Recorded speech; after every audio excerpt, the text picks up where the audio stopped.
Good evening, folks, and welcome. Ooh, hey, let's get unmuted, maybe, so that everybody can hear this. It's important. Really, honestly, and truly is. Good evening, folks, and welcome to another wonderful issue of Masks Sunset City, starring our lovely, lovely Mythfits. For those of you joining us, welcome. And otherwise, it's been a bit of a time. A couple weeks back, some interesting things happened, and things were known and unknown. Let's get some introductions out of the way, and we'll get right into this. First of all, Celeste, how you doing? Who you playing tonight? Hi there, I'm Celeste. I use they them pronouns. I will be playing Party Crasher, aka Elodie Young, who uses she her pronouns. Elodie's having a little bit of a rough patch, but she'll get through it. She always does. She has a destiny to make it to, after all. Definitely. Destiny does beckon. A destiny that was defaulted on somewhat last time, which might have repercussions later. But that's a problem for later, Elodie, right? Right. Somebody who doesn't really have much in the way of problems right this second, having dealt with some of them last week. Wally, who are you playing tonight and how you doing? Hey y'all, it's me, Wally, by he, him pronouns, and I'm playing Marvin, aka Turbine, who also uses he, him pronouns. He had his character arc. He's good. He's good. I mean, it's not like, some shadowy group who made him is keeping an eye on him or anything. Like, that's not going to happen. Bureau of Observation, keeping an eye on people, perish the thought. Here's the thought. Yeah. No, it'll be fine. Yeah, definitely had a time last week dealing with the Grendel, and yeah, nothing bad will ever happen ever again. Nothing bad will ever happen to him ever again. It's nothing but clear skies for him going forward. Absolutely, absolutely. Speaking of somebody who knows a thing or two about clear skies, Corey, who are you playing tonight? Hey guys, I'm Hyperlight Sparks, also known as Corey Sparks. I use he, him pronouns, and I'm playing Sapphire Sirius, who also uses he, him pronouns. As for Sapphire right now, he's actually doing all right. I mean, it's not like he's currently teetering on the edge of a shattered psyche after having to deal with the emotional burden of being in love with somebody who doesn't even want to be saved, and now he's just been rejected. But He'll be fine. He'll be fine. He's not slowly descending into madness or anything. Nah, He's gonna be all right. we're not doing anything like that. That's fine. This is a No, wonderful, happy place where only good things happen. of course. Somebody's had good things coming their way. Christy, how are we doing? Hey, uh, Hasar's on a high right now. She told some truths and it went a lot better than she expected, so she's just going with the flow right now. She's, well, quite literally feeling all of it.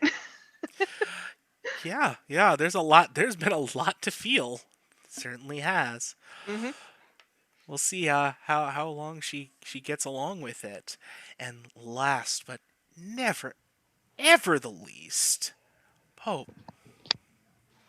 Hey everybody, Pope here. Pope World Bill on Twitter, Pope World Bill on Twitch. I lurk in all your streams, and tonight I'm happy to be back playing Arthur, also known as Mythos. Both of us use he, him pronouns, and do not let these people sweet talk you. There is nothing but pain and misery ahead. Well, I mean, you would know a thing or two about pain and misery in this this old little world of ours. I have a list. There is a document that is open on my screen that just has all pending and noted threats. I don't doubt it for a second. But Pope, there is no trouble in Sunset City. Yeah. No. And it's not like you might have to consider adding another threat that wasn't a threat before.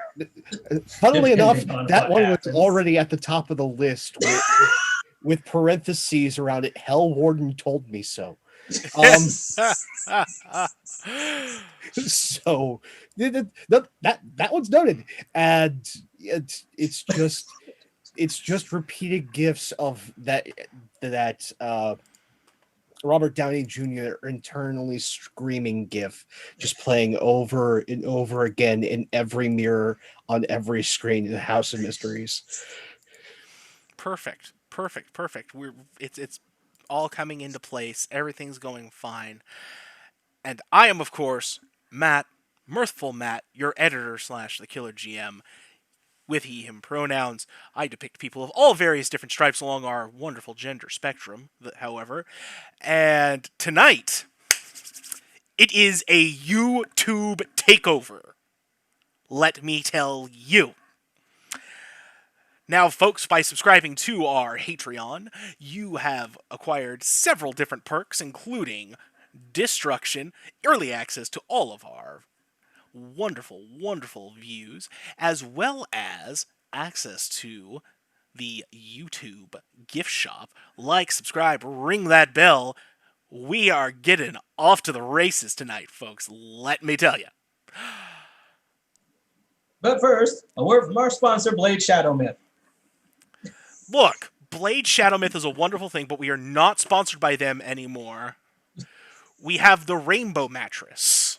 And the Rainbow Mattress is fantastic for anybody to lay on. It goes to all sorts of different places, and I slept on mine last night, and let me tell you, folks, it was transcendent. Like I was riding the Bifrost myself. And that was not a euphemism, thanks TOS. Anyways, we are going to kick things off tonight. I think I want to sit with, let's see, which one? So many. Sapphire. How you doing? It's been about a week or so since we last checked in with you. Well, so the first thing that Isla would notice about Sapphire when everyone woke up this morning is that he's come out of his room. First thing she notices, he's a little bit taller than usual. Seems a little bit, of a slightly heavier build. But it wasn't too weird. I mean, he's a shapeshifter. What are you gonna do? But then later on in the day, there were some sort of like spiky crystal formations that sort of like started appearing on him in various places, but nothing too intense. Nothing too intense. Definitely might want to say something about the slight hunch he's been developing. The problem came when people keep asking him, "Are you all right, Sapphire? You don't look so good. You don't look like you're feeling too well." But he's just like, "Oh, I'm fine. I'm fine. Everything's fine. I'm all right." And then just more of those spikes will just start growing out of his back.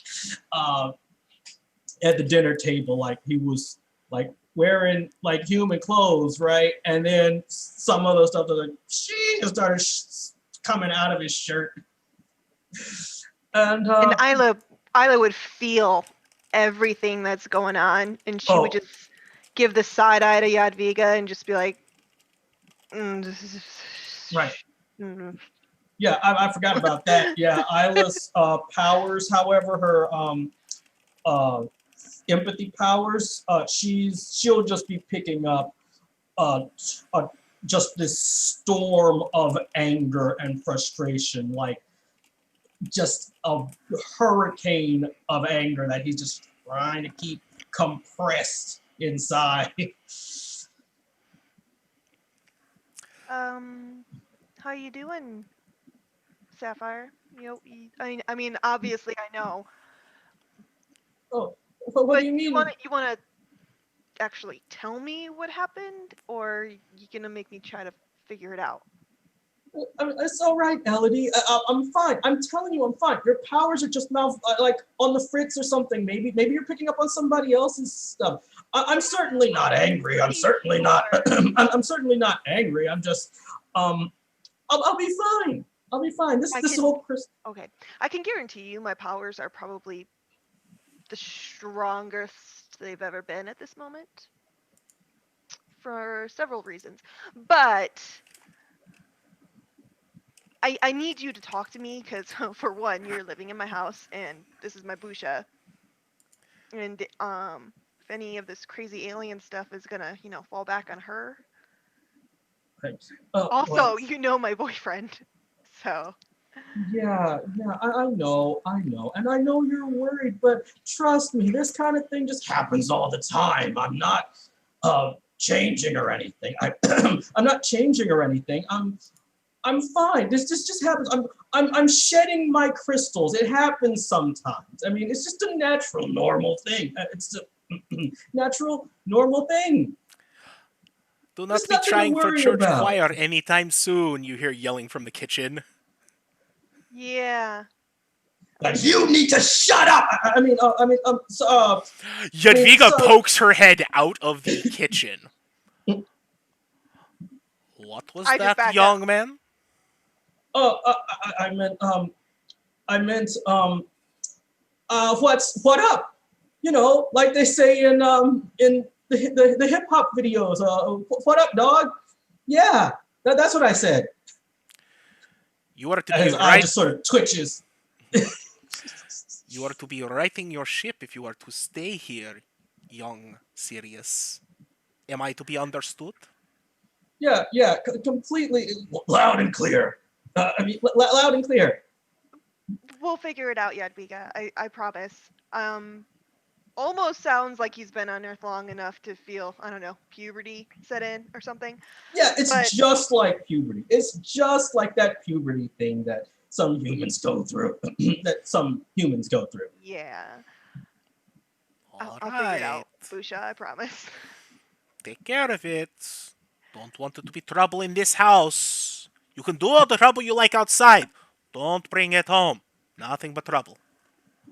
Yeah, certainly. And as soon as Jadwiga gets out of sight, he's just like sitting there, just completely motionless. And the only thing that just happens is just some a couple more spikes just stick out of him. What the hell, man? Oh, it's nothing. It's nothing. You have to pull it together. Do you need to go stay at the house for a while? Do you need? I mean, I mean, like the House of Mysteries, right?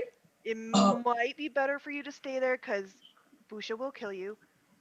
That is not me saying that just to scare you.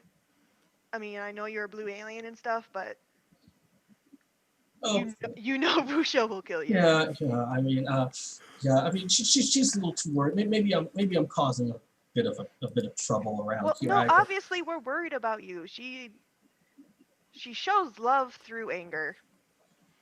Yeah, you don't know the first thing about being worried about someone. Uh, look, just thanks for everything and worrying about me and everything. Again, I'll be fine. I'm not the one you should be worried about. I'm not the one you should be worried about. I'm just gonna take your advice and head back to the House of Mysteries. And yeah, maybe there I'll. And he just sort of darts off, and as he's darting off, a couple more spikes just start coming out of his back. I immediately pull out my phone and text Marvin and Elodie and Arthur all on a group text, and I'm just like, "Blue man cometh, something terribly wrong."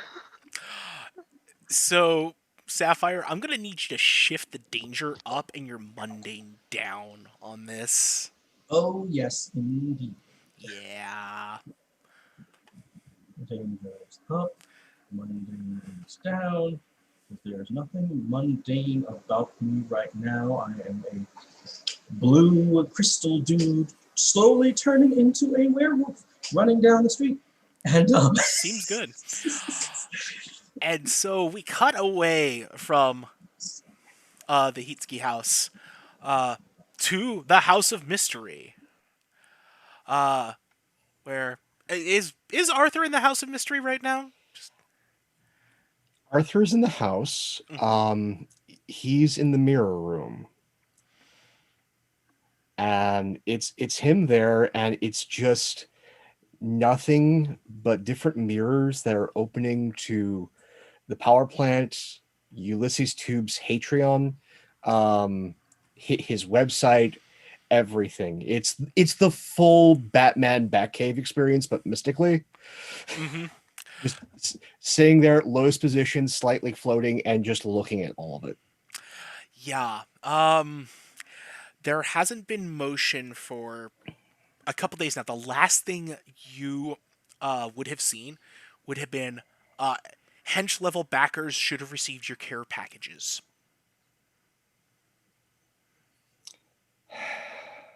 There's just a sigh as he sees this. I'm just picturing the panel with that. Mm-hmm.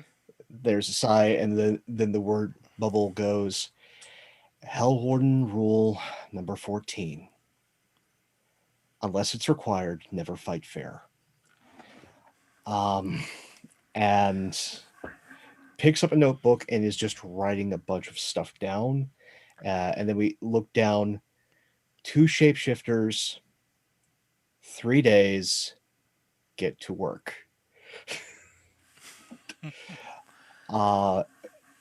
And then finally picks up the cell phone, not because of the ring or anything, but because one of the mirrors sort of shorts out, and one of Orchid's messages just pops up, check your phone. Oh, and problem with Blue Man. Immediately just puts down the phone, picks up the ring, starts heading out of the room, and just goes, Julian, Sapphire's an hour to midnight. And this is the second time he's used that phrase. And just heads to the door. I think it's like just in time as Sapphire's ready to knock. It's just door opens. Well, here's the thing.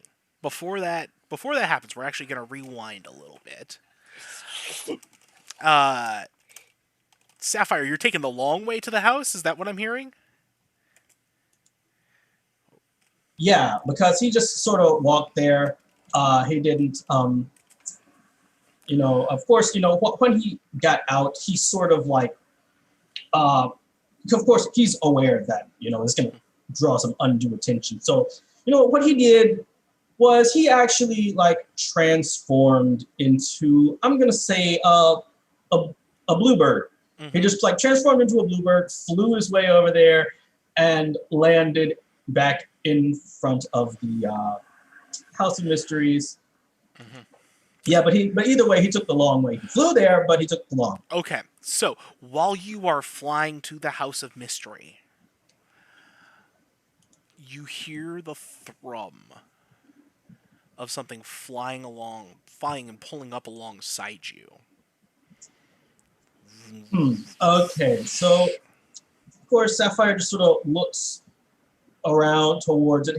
He's still in bluebird form, but when he stops, here's the weird thing though.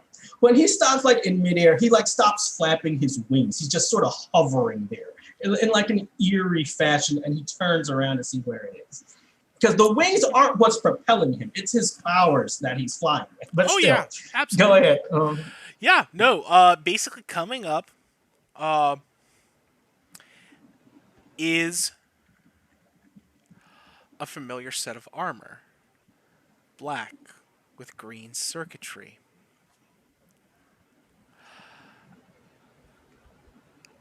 And Darkstrider comes pulling up. Doesn't go for isn't swinging, isn't making any aggressive moves, just pulls up. Right. So he turns around like, "Oh, it's you. What do you want?" Still in bluebird form, by the way. This deep, gravelly voice coming out of this tiny little bird. This is the angriest little crazy. bird ever. It is. Normally don't see you in a form like this. Well, I'm just trying to be a bit more discreet right now. You of all people should understand. I can understand that. I come bearing a gift. Oh. What kind of gift? And he just transforms like back into his normal form. The gift of information. Okay. Lay it on me. From what I've heard, you're looking for Excalibur. Yes, I am. Do you know where it is? Some of the spikes just sort of shrink down a little bit. I might have some information on the location. Well, come on, tell me. There's always a cost with these things, you know. Yeah, sure. Yeah, okay, yeah, that's true. Everything's got a cost. As a matter of fact, it's the story of our lives. It's funny. With us, Lydians, for us to exist, costs other lives too. Like when we're created, we just suck the souls out of everything around us until we just sort of form into a humanoid form from a tiny little crystal. So, of course, I know a few things about prices. I'm getting ahead of myself. I'm just rambling. What do you want? What do you want? What I want is for you to make sure that Mythos does not make it to the power plant on time tonight. Make it to the power plant? Wait. Why? I have my reasons. It won't hurt him. I just need him to not be there at the right time. Okay, so, I don't know, man. Last time you came up to somebody, one of our team members, making a deal, Marvin almost got killed. He wouldn't have been killed. What are you planning to do to Mythos? It's not what I'm planning to do to Mythos. It's what I need him for. Well then, oh, you know what? You know what I'm going to do? Sirius is going to try and pierce this guy's mask. That's what I'm going to try and do. I'm going to try to figure out what he's planning. So there we go. That is a mundane. Oh crap! I just got a little.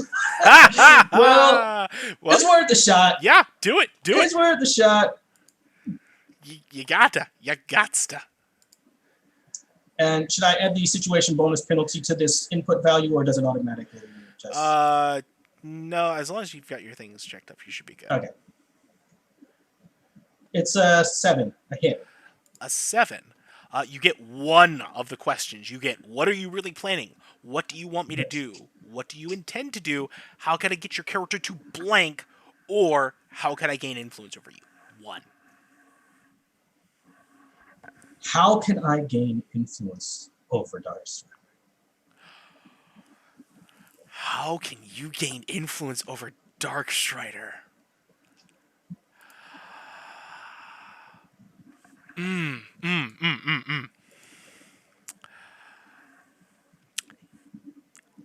You have to figure out what he wants.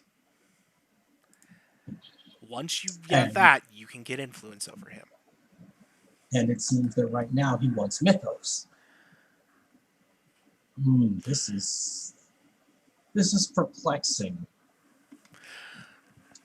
However,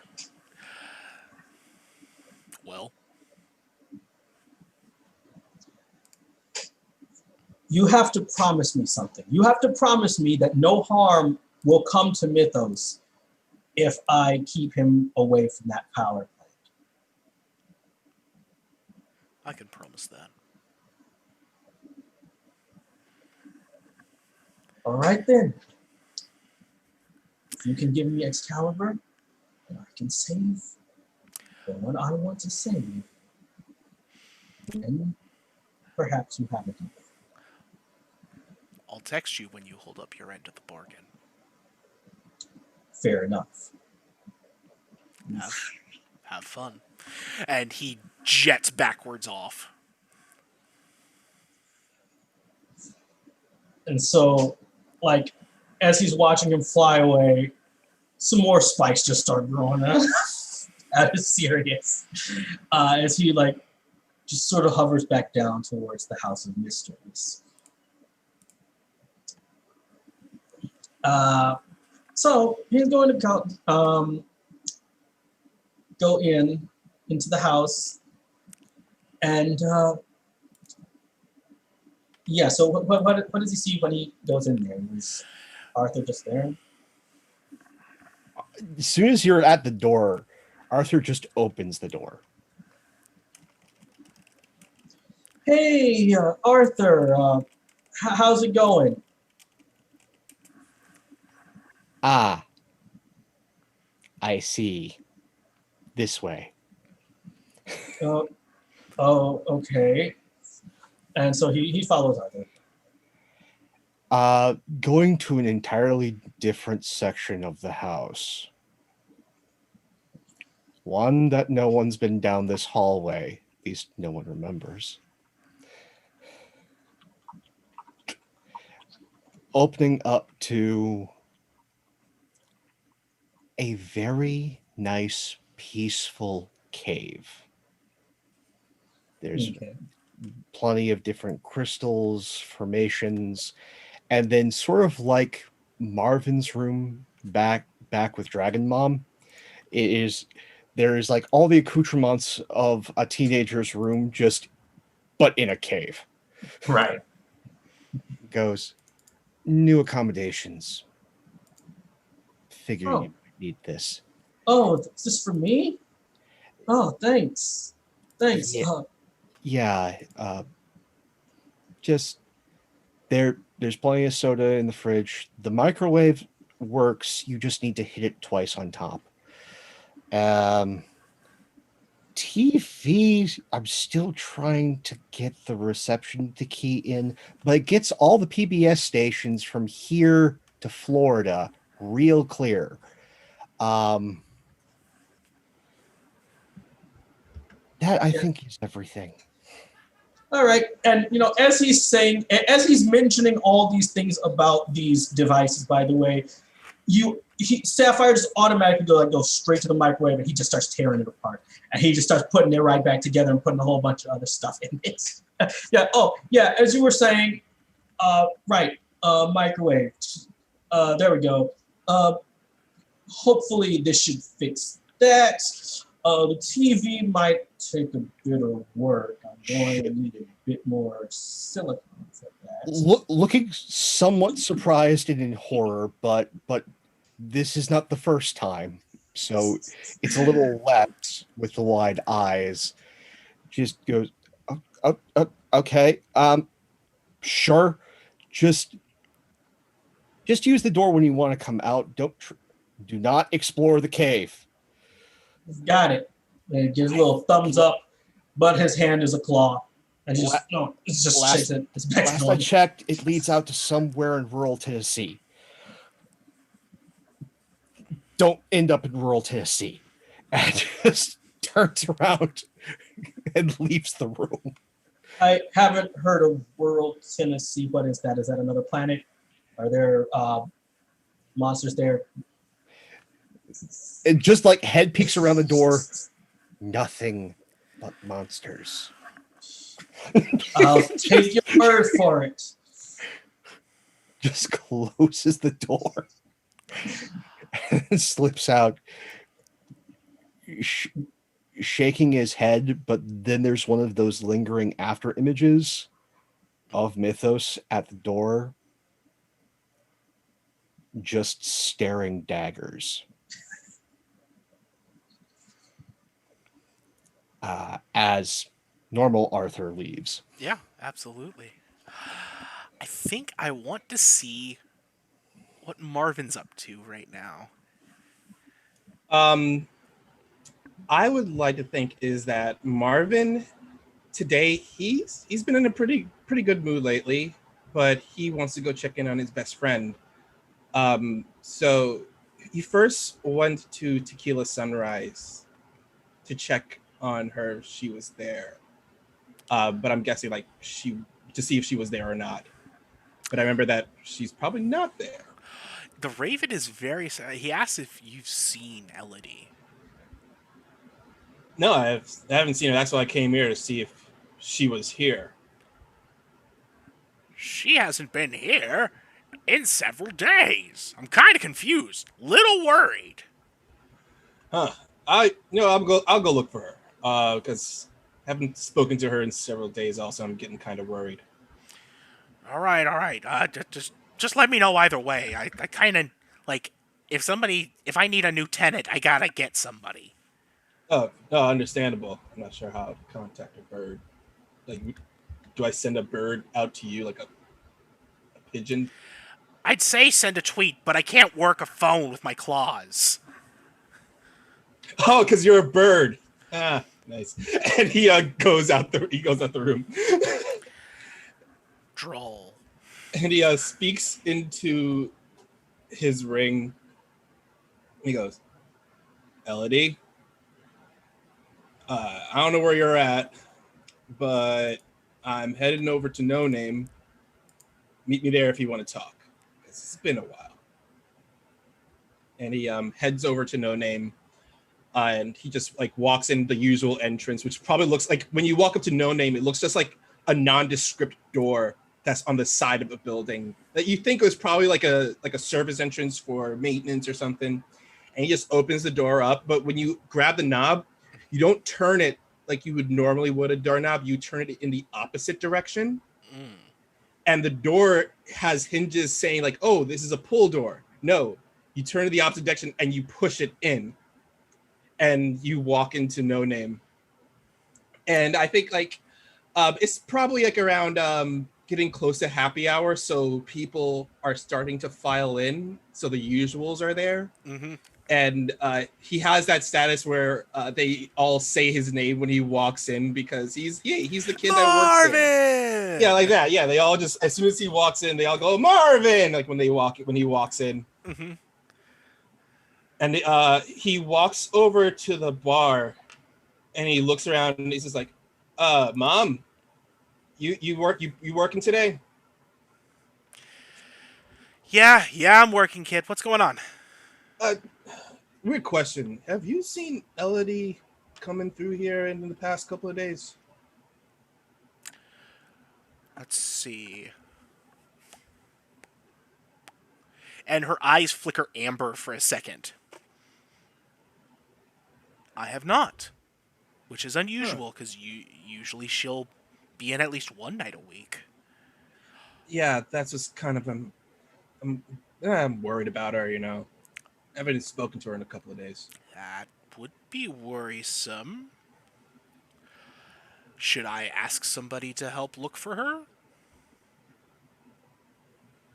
No, I mean, I feel like if you ask someone to go look for her, it will escalate this into a situation that we really don't need to be escalated, and she could probably get pissed off about it.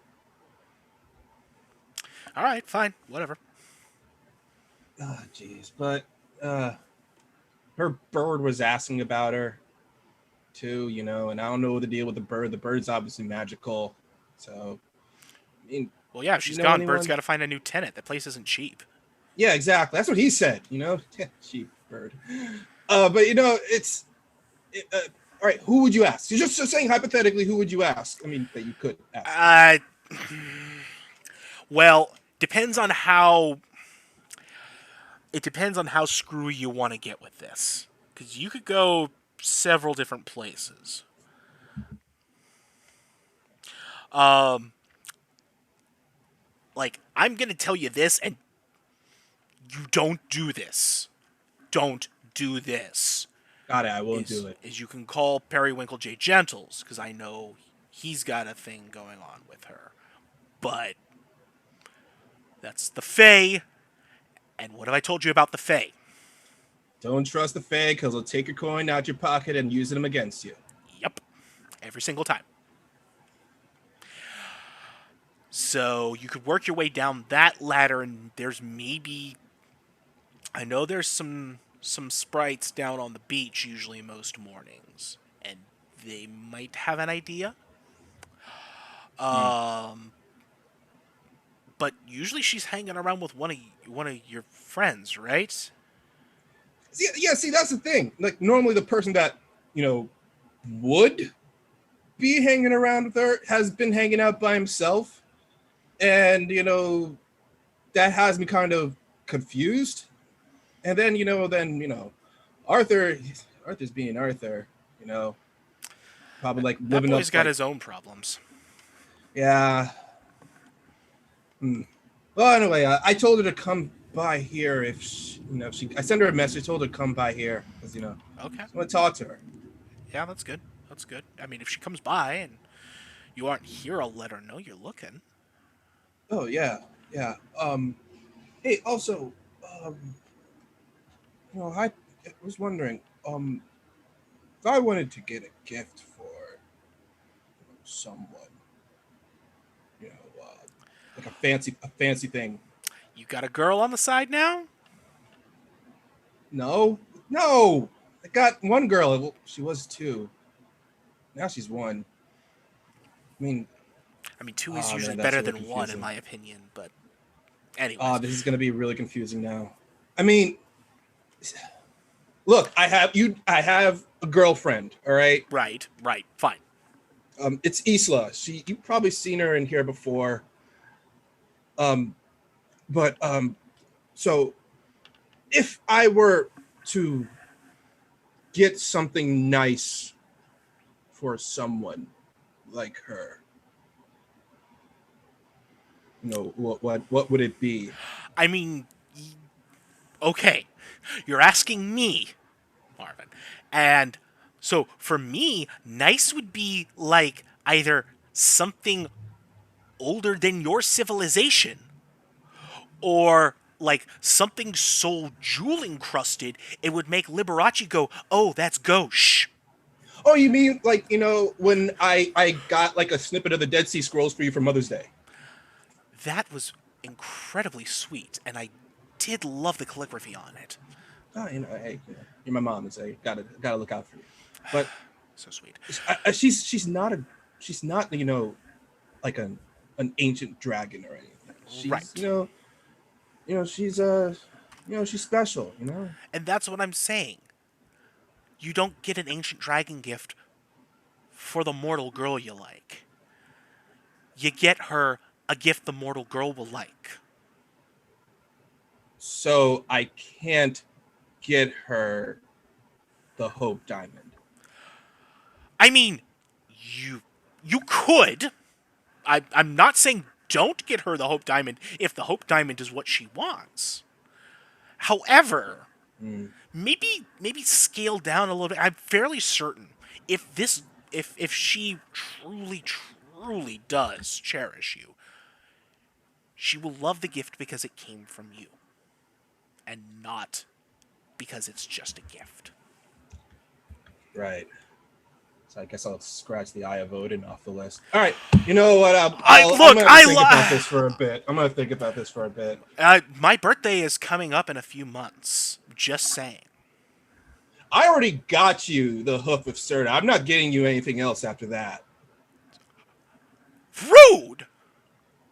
I mean, I said to myself, I am not delving back into that kind of situation, especially when I got you the Hoof of Sleipnir. You said, I even asked you that day, I was like, hey, Mom, what you want for your birthday? And you were just sitting there, you're like, curled up on your gigantic mound, and you're like, oh, sweetie, I don't want anything special for my birthday. And I was like, well, okay, guess you won't get anything special for your birthday. And I said, maybe if I won't get you the Hoof of Sleipnir. And you're like, now hold on a second, sweetie. Yeah, because that's different. That's different. And you know it's different. So do you want me to make a big deal about your birthday or not? Oh, you don't have to worry about me. It's just, it would be nice if something were to happen. All right. Well, I guess I'll go tell Arthur that I don't need the dang hoof or whatever. All right. Well, I'm gonna be, I'm gonna be over here in case Elodie comes by. Yeah, fine. Go sit and wait for your friend, I suppose. And he reaches behind the bar and grabs like a bottle of sarsaparilla and fills it up with a mug, and he sits in the back of the bar. And May is grumbling a little bit as you leave. Don't get me the hoof of Sleipnir. I want the Eye of Odin. Little smoke curling off of her hair. So speaking of our beloved party crasher, what's the sitch? Elodie has been, for about the past week, crashing at the House of Mysteries. She showed up there shortly after the fight with Sapphire, after she went to go get a couple of essentials from Tequila Sunset. And she asked Arthur if she could crash there. She specifically asked, even though she's been told she's welcome anytime, but she asked anyway.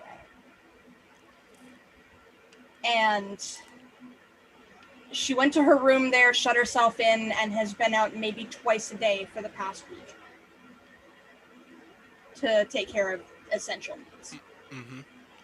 She's depressed. It's fair. It's been a week. There's a cutout of the House of Mysteries, and there's a panel that shows you where Party Crasher's room is, and then you see that there is no mention of the room that Sapphire is currently in that panel. You turn over to a different section of the house, and they're like as far apart as humanly possible. She gets the message over the ring. She's gotten everybody's messages, all of them, the texts, the calls, the everything. She's left everybody on red.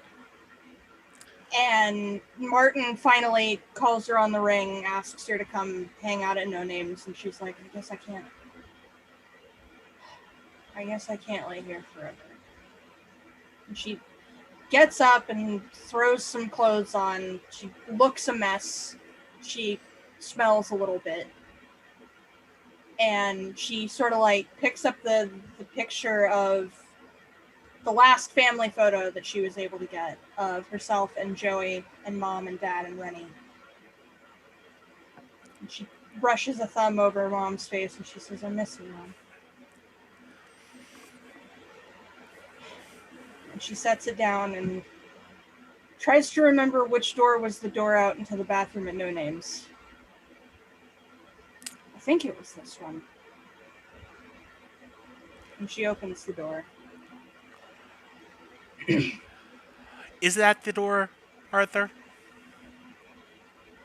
No. Oh, crap. Of course it isn't. That thing about the House of Mysteries is it takes you to where you need to go, not where you want to go.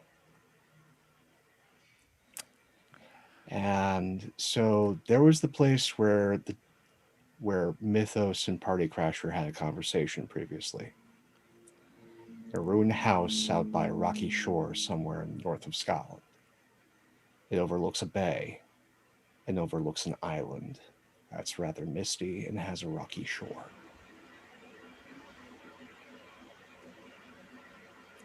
And there's a woman standing on that shore that cannot be seen through the mist, looking back at the house.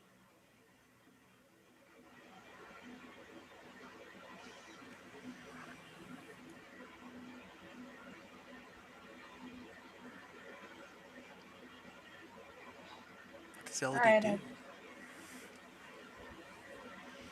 what am I here for?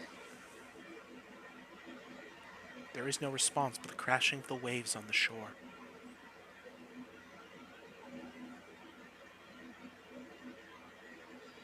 That's really the question, isn't it? What am I here for?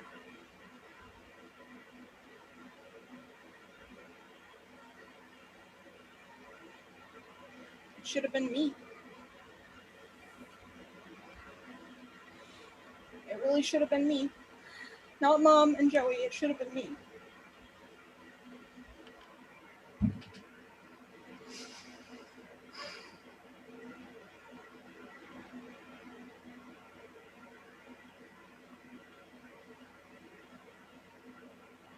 What's the point, huh? And she's just yelling at nothing. What is the point of all this? What am I doing this for?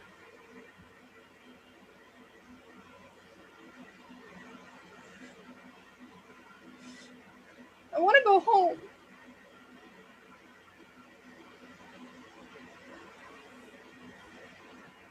I want to go home.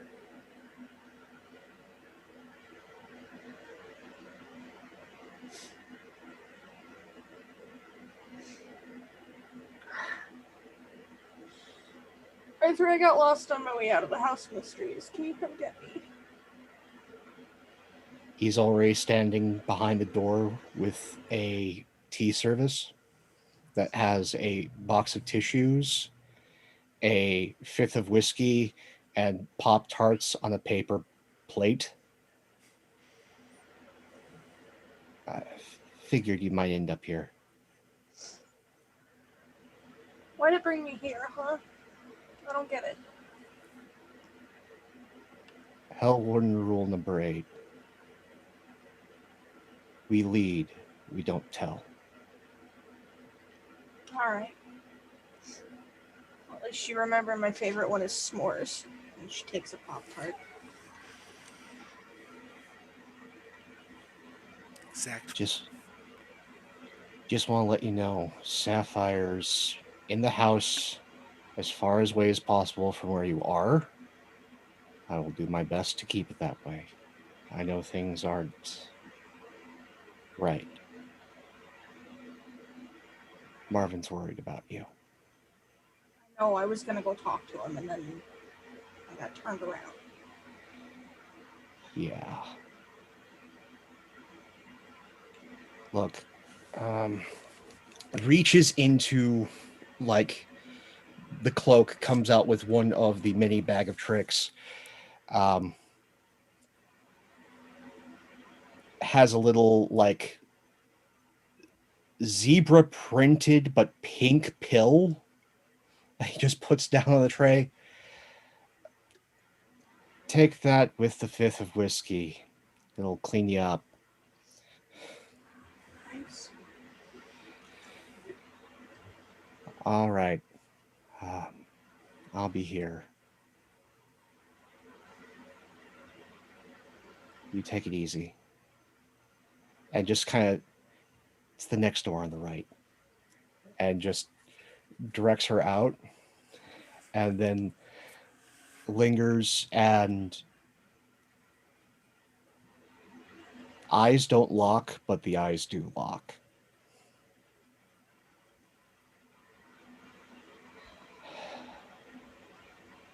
I'm trying. And then walks through the door and closes it.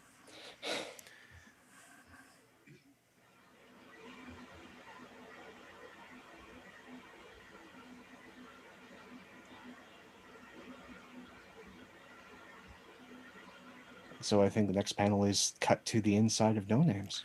Unless there's something else you want to do before that. I mean, Elodie, she takes the pill, she takes the whiskey. Yeah, and there's a bright pop of little pink stars, and all of a sudden you're completely cleaned up. Hair's done up, everything is good, clean, and kosher. Man, I need a few of these for nights when I have hangovers. I mean, mornings when I have hangovers. If I have a hangover at night, I'm really overdoing it, aren't I? Depends on the night. Eh. And yeah, we'll smash cut to No Names.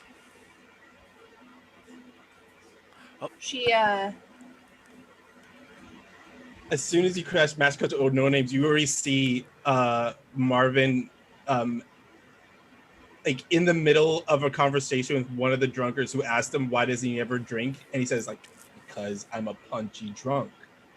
Do you want to see me punchy? I think I'm alright with letting you stake to the sarsaparilla then, lad. That's what I thought. And he takes a sip. Also, do you really want to be on May's bad side? I've been there once. Ne'er again. Because it's a good side not to be on. And he's like, every now and then, he's like glancing over to the bathroom door.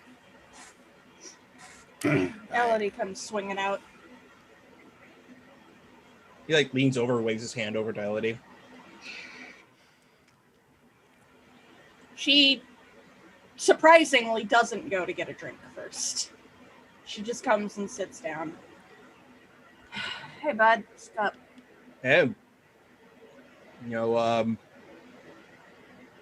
don't talk, don't call, don't write. All right. Just getting worried. I'm just going through it right now, okay? I needed some I needed some alone time. You know, you saying that it's literally you're preaching to the choir. You know that, right? I know. I mean, look. Did you at least tell one of, besides me, any of us that you were? I mean, Arthur had to know I was staying in the house. Wait, you were staying in the house the whole time? Yes, in my room in the house, usually with the door locked. Well, that explains. I mean, I've been in the house like, all week. So yeah, there's that. Well, anyway, look, I just wanted to make sure you're okay. It's, I'm as okay as I've ever been. has me a little worried sometimes. Finny,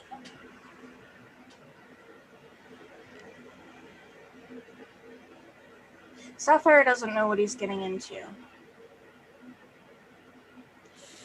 I tried to warn him. I tried to tell him off. I tried to tell him, look, it's not gonna work. It's really not. But no, he insists that we can make it work somehow.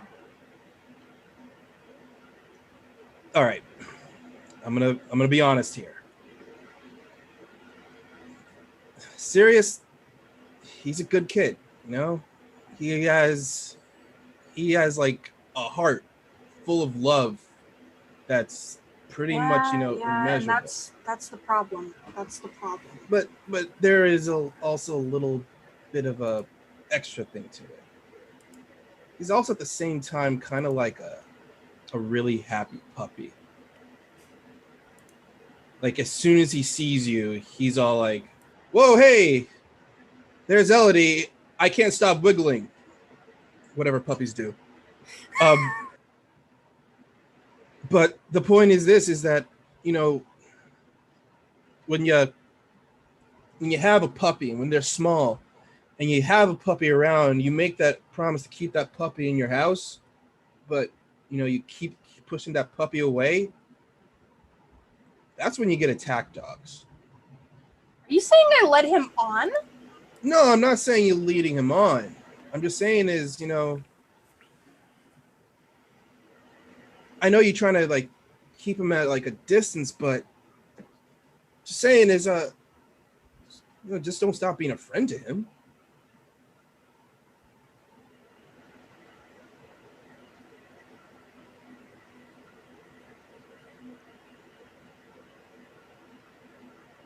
Because I mean, really, the kid's an alien.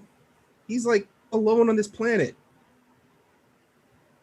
I mean, it's kind of like when I got out of that facility. Only persons I had in the world was Arthur. Imagine if like Arthur just said, "Hey, I don't want to be your friend anymore." I mean, That's what I did. That's what I did. He thinks we're friends. Okay. That's where I went wrong. That's good to know. I don't know what goes on in his mind. Look, I'm the last person to be debating on the complexities of the emotional psyche of the human heart and anything. I mean, actually, my girlfriend's 10 times better at this. You should actually talk to Isla about this. The point is that look, you can keep him at an arm's distance in like the romantic sense, but still keep him close as a friend. Just like I said, the kid's an alien. If he don't has us, I mean, who else does he have? I'm right. Denny, Say I'm right. in any other circumstance, yes, maybe you'd be right. But if all of you think I'm your friend, I've done something wrong. I'll take that as a win. I'm not supposed to be friends with any of you. I can't be. Because it's only going to get you hurt. He like leans forward and rests his elbow on the table, like looking at her. No, Elodie, you're my friend.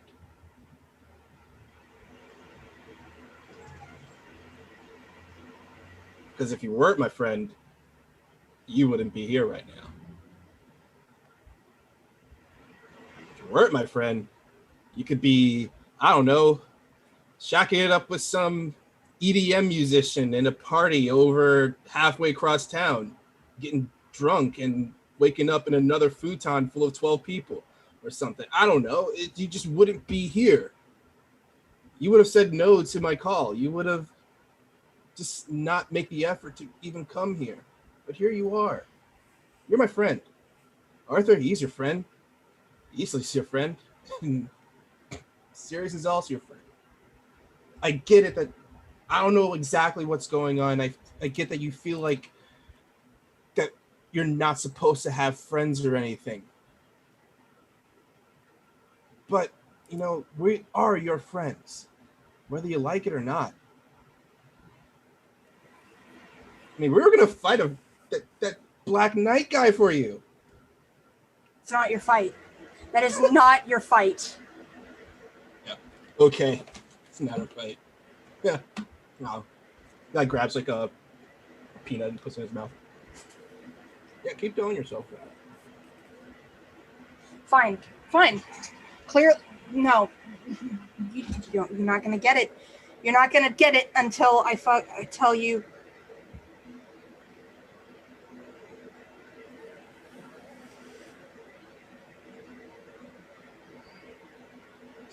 Ask Arthur.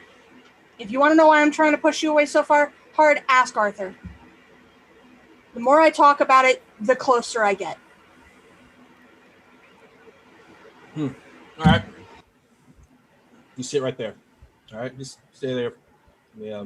He goes behind the bar, grabs another bottle of sarsaparilla because he noticed that she's not drinking alcohol, and sets it down with a highball glass and pours it in there for her and slides it over to her. He speaks into his ring.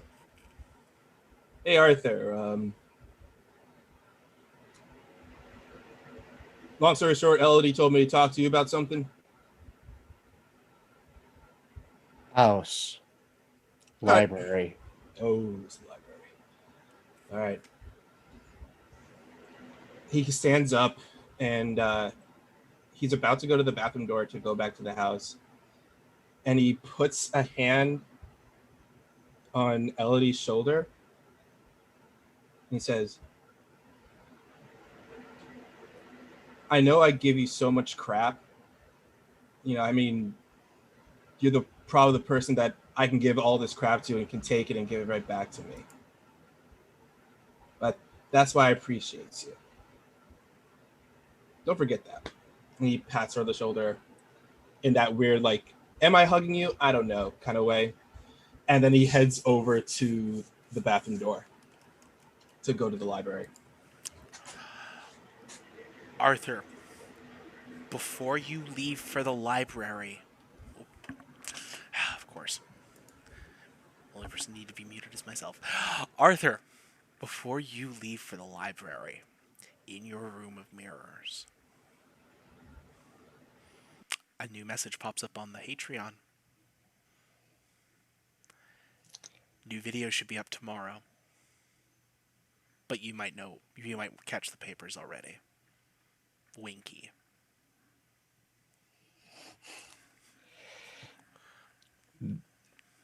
There's that post. We see that in the Hall of Mirrors, and Arthur's not in that room, but an after image is. And just that same stare of daggers, like copy paste cropped right there at that page. Well, Arthur's already, we're seeing him in the kitchen putting the tray down and then heading, almost drifting to the library. All right. So I think Marvin gets there, unless anybody's got anything else they want to jump in with before we move to that scene. Yeah. Sirius is like in his little, his room. He's got the dimensional cable up. I mean, he figured out a way to fix the TV, but as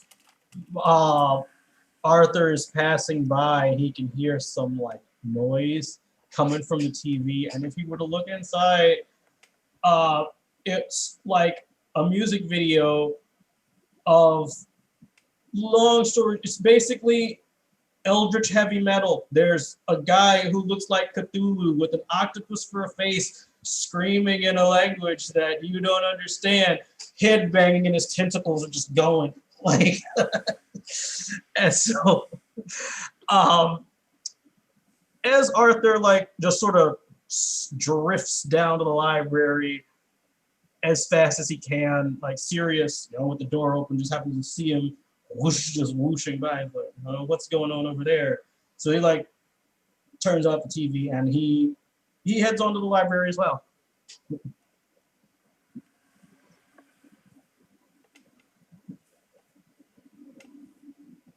At that point, Marvin opens up the door to the House of Mystery, coming out.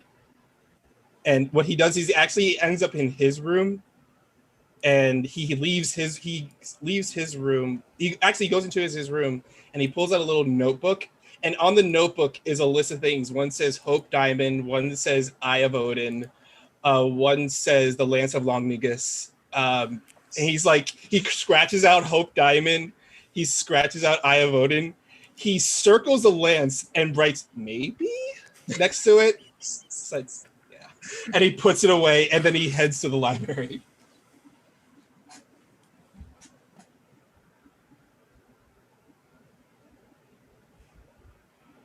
So we have these folks converge in the library. Arthur is there amongst the stacks of scattered books. There's like an old style projector overhead, and he has pulled down like the T-square like screen, and has his wet erase markers ready. And just written down there,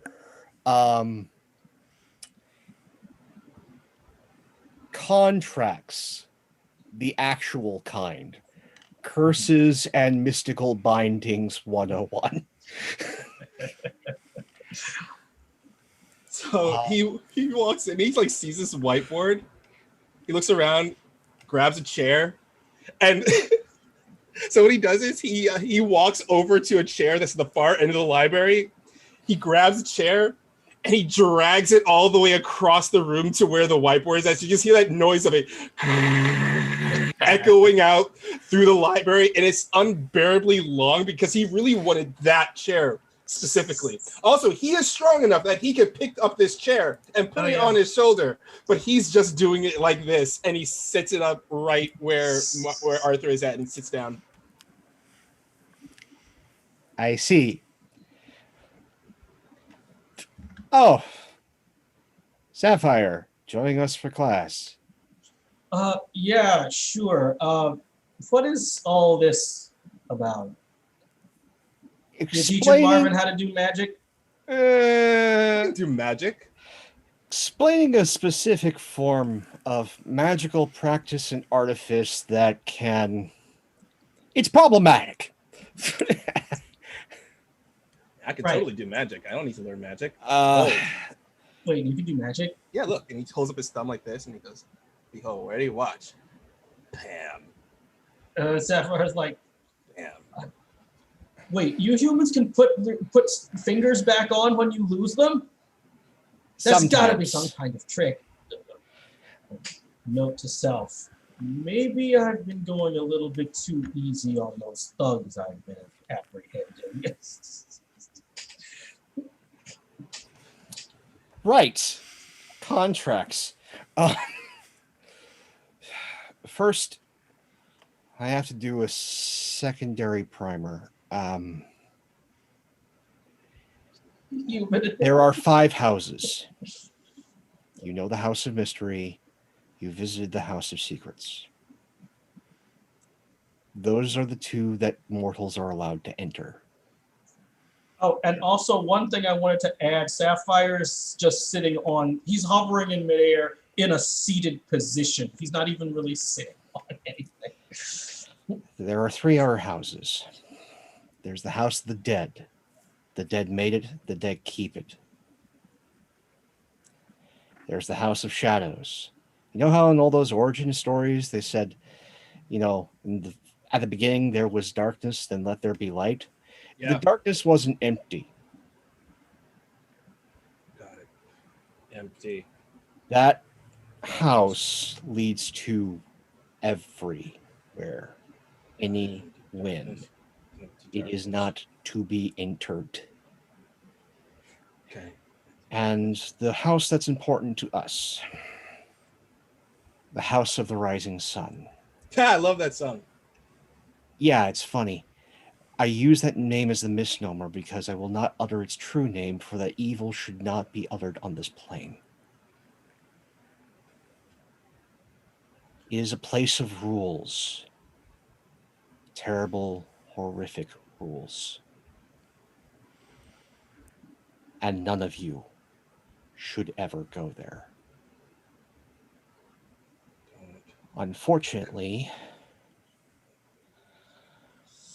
there is something of Elodie's in that house.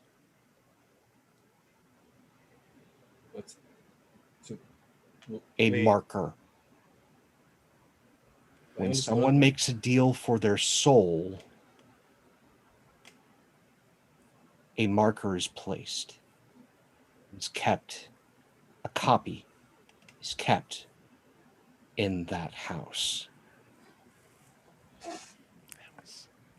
as a way that no one can break the deal or steal the deal. It is signed, sealed, delivered, bound. The good news about contracts is there's always a loophole. Nothing is ironclad. Even with celestial beings, infernal spirits, demons, fae, there's always a loophole. It's just part of the rules. Problem is recognizing it and then finding your way out of the contract. It's particularly hard when you're dealing with fae, because demons, celestials, they regularly deal with people. That's part of their job. That's part of their makeup. Fae are entirely alien. No offense. None taken. They're alien to me too. The best summary I can give for a fae that is not particularly colorful is picture a 2-year-old child, but give them cosmic powers and no parents, no morality. That's a fae. Sounds Sorry, I was bad. actually pitching the kid falling over. Yeah, you know when they cry Oh. and when they get mad? Yeah. Oh. Now have the power of a god. Okay. All right. So, all right. Evil magic babies. I have a thing over Elodie. Okay. So, what do we got to do to stop this evil magic baby? That's the thing, we can't. Yes, we can. He's a baby. Just pick it up. We can't in the way that makes sense. We can if we get Excalibur. Remember, I told you about this. That is part of the bargain. That's just moving it further.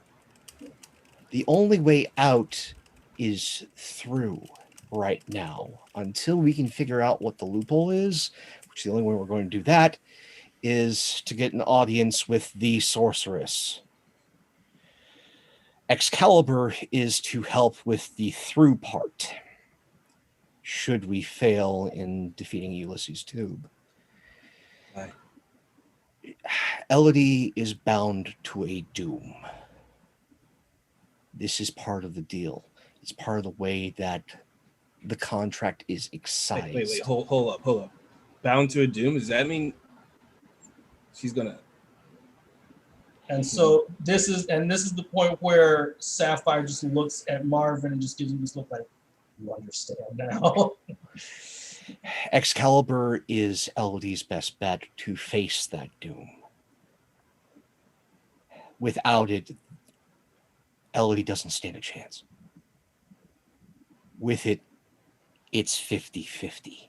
Well, all right. Well, let's just kick freaking Ulysses Tube's ass and then get Excalibur and then beat up this magic god baby. Finally, somebody who's on my side on this thing. And he just sort of slaps Marvin on the back. It's not Like it feels like he slapped concrete. and there's just this very long, like, shifty side to side. It's never that simple, guys.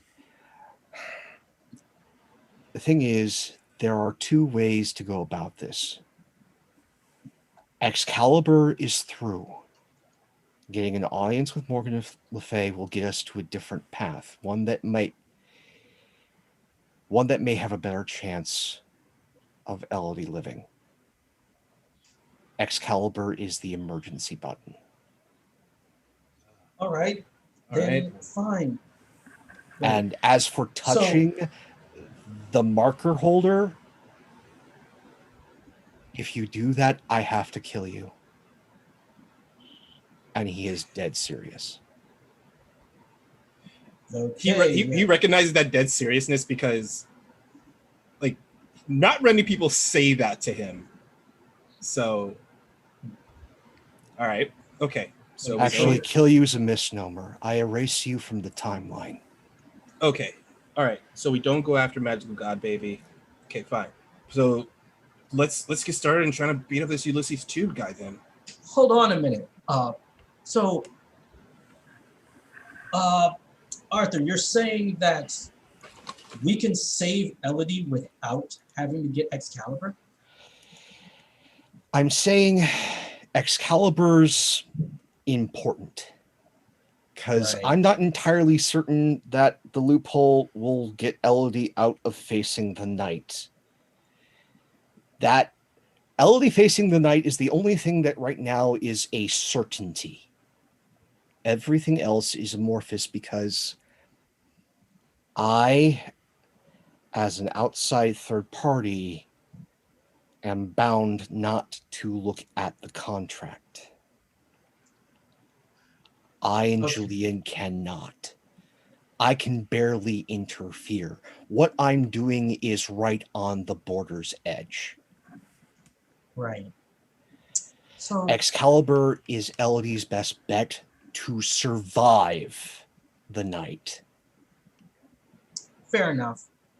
I don't know. Yeah. So then, now that you bring that up, Arthur, I've been sort of debating whether or not to mention this to you, but I figured that now is as good a time as any. I mean, you need to know. I know somebody who might have some information as to how to get their hands on Excalibur. Oh, The only problem is that he wants something from us. You're talking about a deal. Never make Yes. deals.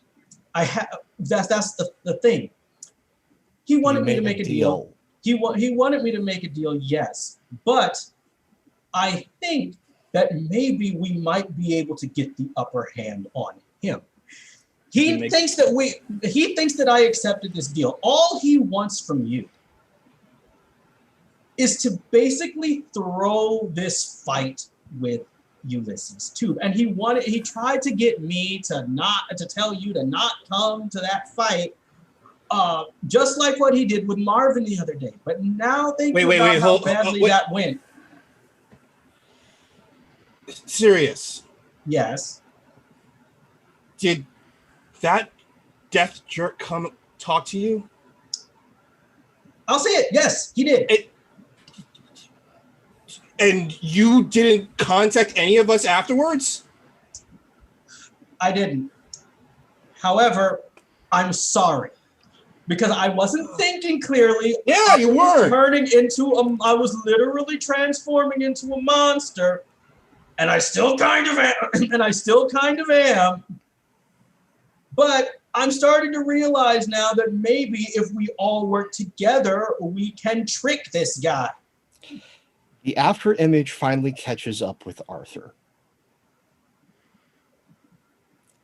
And slips in, and then the expression that we already previously seen twice is now on Arthur's actual face. 1. Rule number 1. Never make deals. Jeez, dude.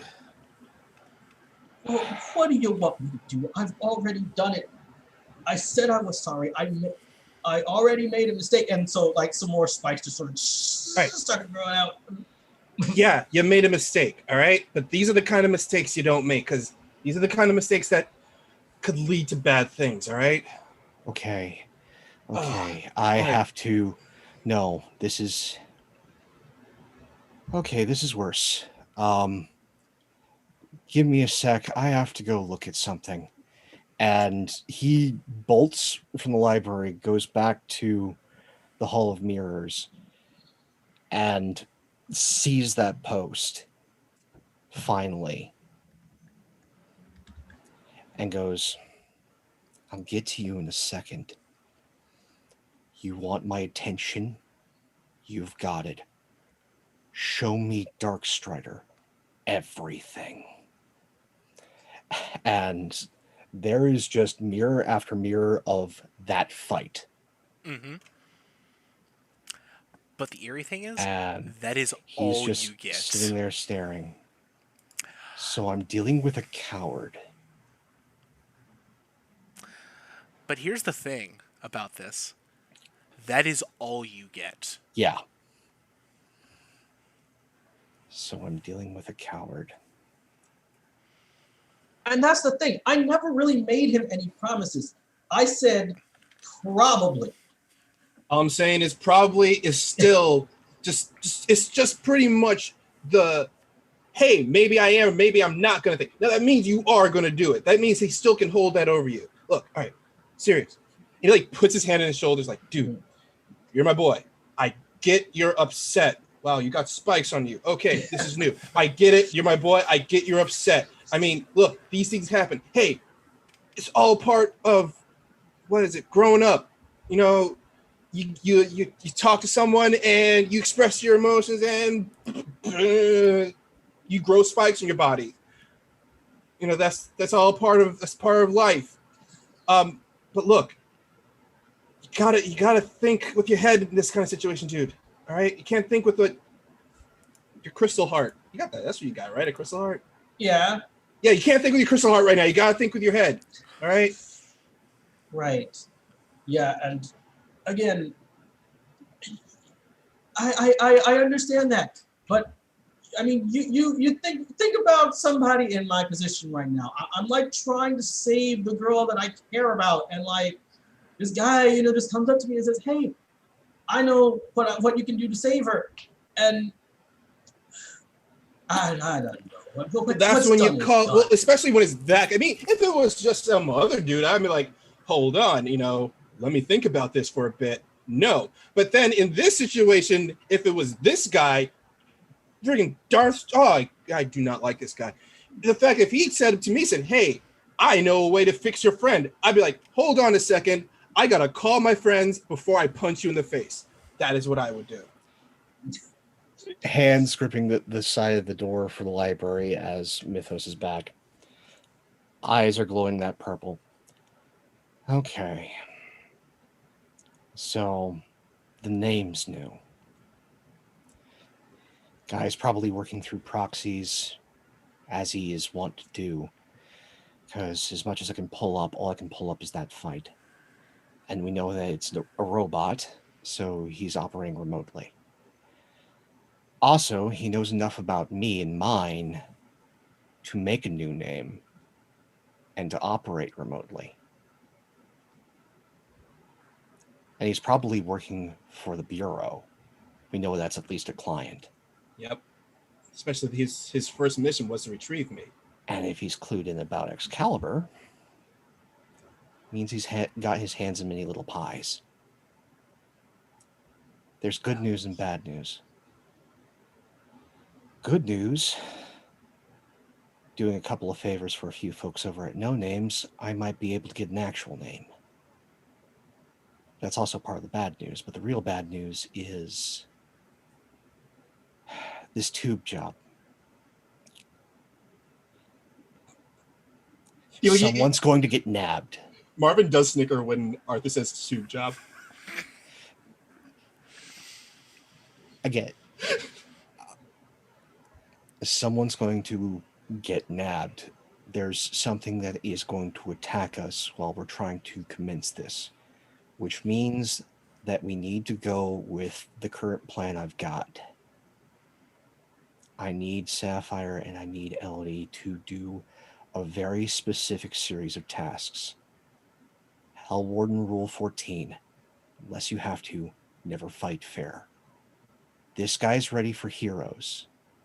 He's not ready for villains. I need you, in his persona, to go and piss off every small-time villain in town. I need you to leave his calling card there. Steal, rough him up, make a scene. I want that power pant crawling with goons. Ah, yeah, that's an idea right there. At this You know moment, what? you notice that Isla is right behind Arthur.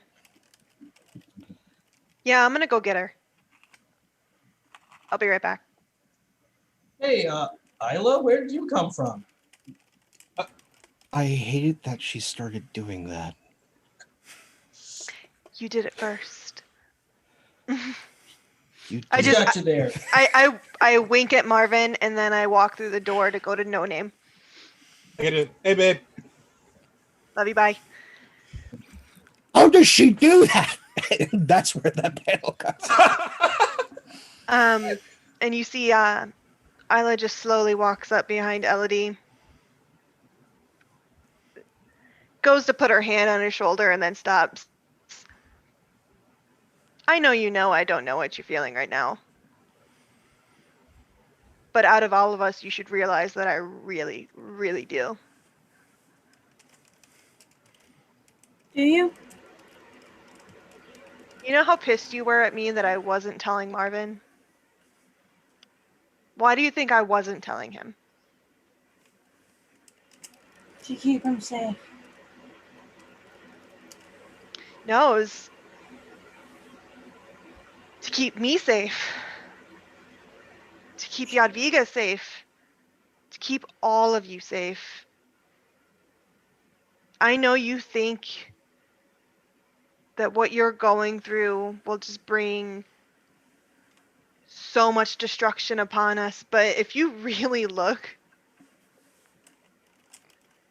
we kind of all bring it upon ourselves every day. And the only reason I decided to finally tell him is because it's unavoidable. And I'm not going to go without the people I care about the most by my side. And I know out of the group, I'm like your least favorite. And I can never tell what's going on with you because I can't read you, but I also don't need my powers to know exactly how you feel. And she kind of just like reaches her hand out and kind of grabs Elodie's hand. And right now, not just me, but everybody needs you. Arthur has a plan.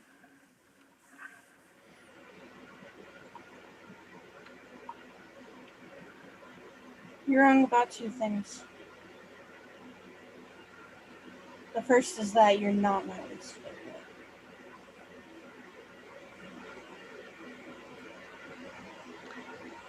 Then who is your least favorite? Because that's really interesting.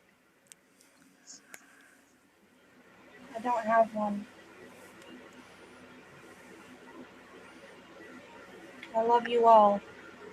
Differently, but equally. The second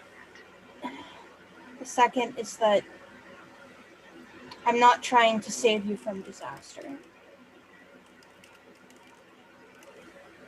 I'm trying to save you from the grief you're going to feel when they spirit me away. Do you not realize that I feel everybody's grief every single day? It's the best and the worst thing that's ever happened to me. I walk down the street and I feel a mother who just lost her child. I feel a man who just lost his job. And it all goes rushing through me. All of that they're keeping hidden, that they don't want to show anybody. I feel grief 24/7. The only thing that makes it okay is knowing that I have the time right now for the complete joy and worthiness and love that I feel with all of you that surpasses it.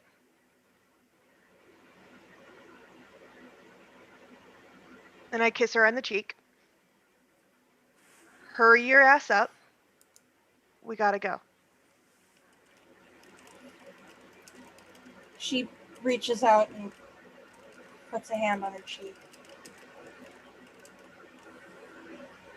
You're fucking gorgeous.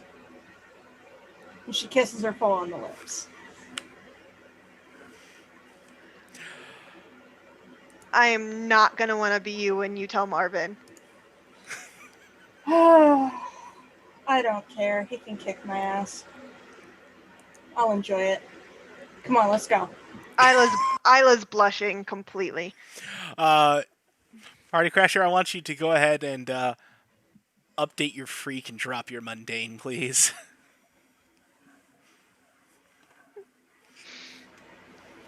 Yeah, and we go back to the group for Absolutely. the plan. Good question. I'm taking a condition because my mundane can't go lower. Fantastic! Which one do you want? Oh, that's a bounce because it hits and then it goes back up to -1. Oh, that happened? Yeah. Oh, wait a minute.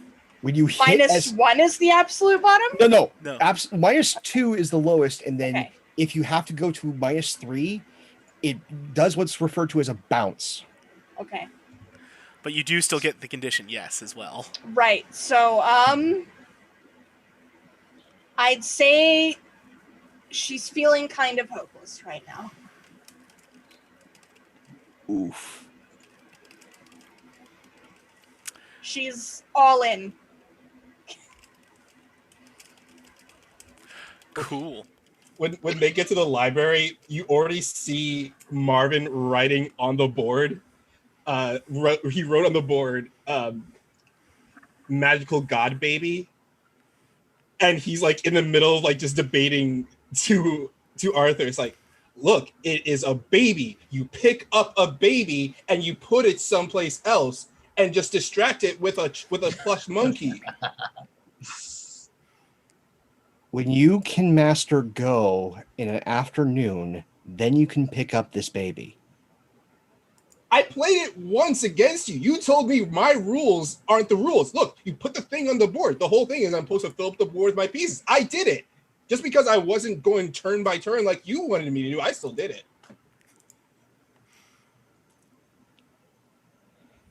Right, the plan. But haven't you already mastered Go? Like, I'm not entirely certain about human linguistics or anything, but isn't that game where you're both in cars and then you you start racing down the street?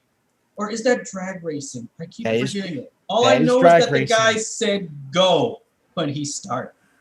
I'm gonna need to good catch. And you're right, that's drag racing.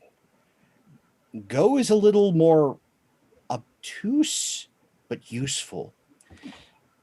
Isla walks in the room with Elodie.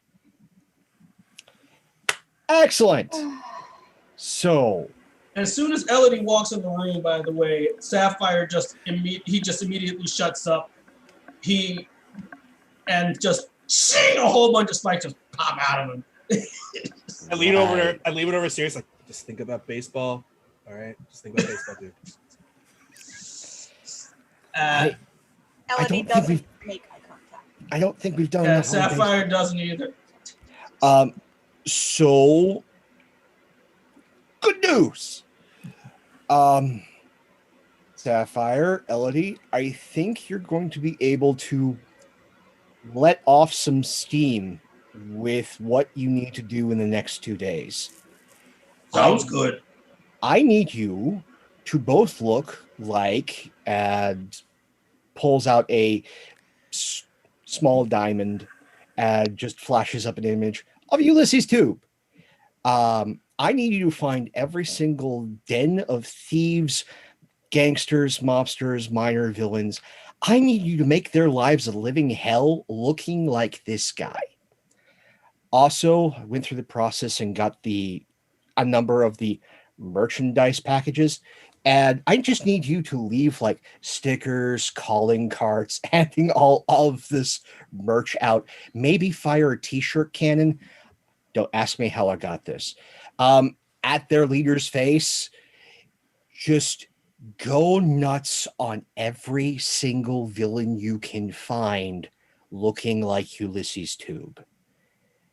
And definitely leave as much of the calling cards as possible, because this guy is really good at foiling heroes. But he is not prepared at dealing with villains. So that's what we're going to give him. And I need you to deliver on that.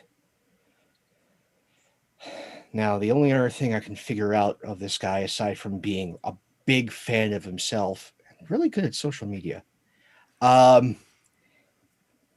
is he's a technical savant. This guy must have some sort of hollow imaging technology on top of remote cameras.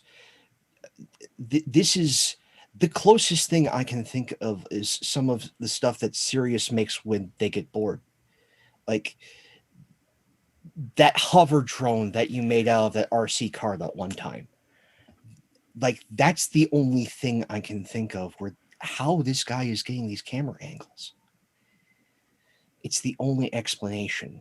Plus being able to access, closed systems like certain traffic cameras and whatnot.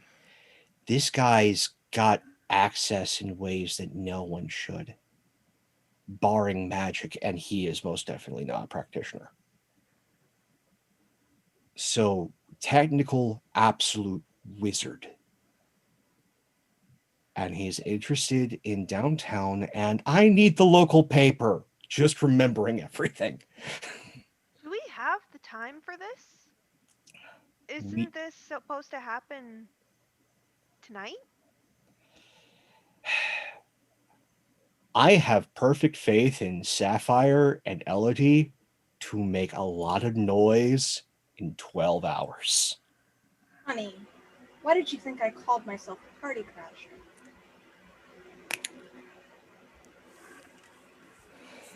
When Arthur explains the plan, Marvin is like starting to look a little bit like grumpy right now. So you're saying for 12 hours I can't hit anyone? I'm saying for 12 hours, if you need to hit someone, you go through the red door. Isla just walks up behind him like, I'm not going to be busy for 12 hours. Oh. Just puts hands up, turns back around to the board, and just starts.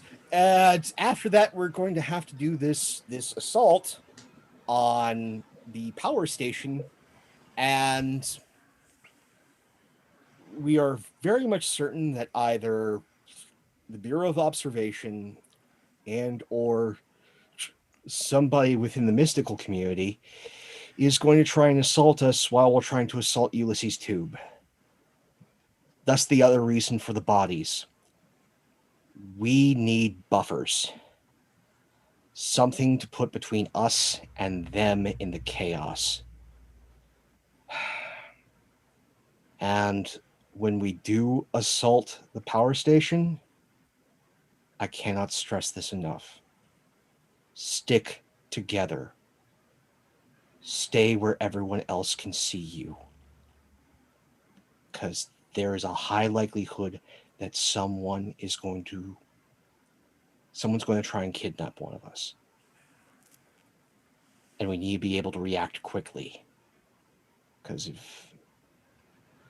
if who I think is involved, it's going to be more than just one guy doing this. It's going to be a team.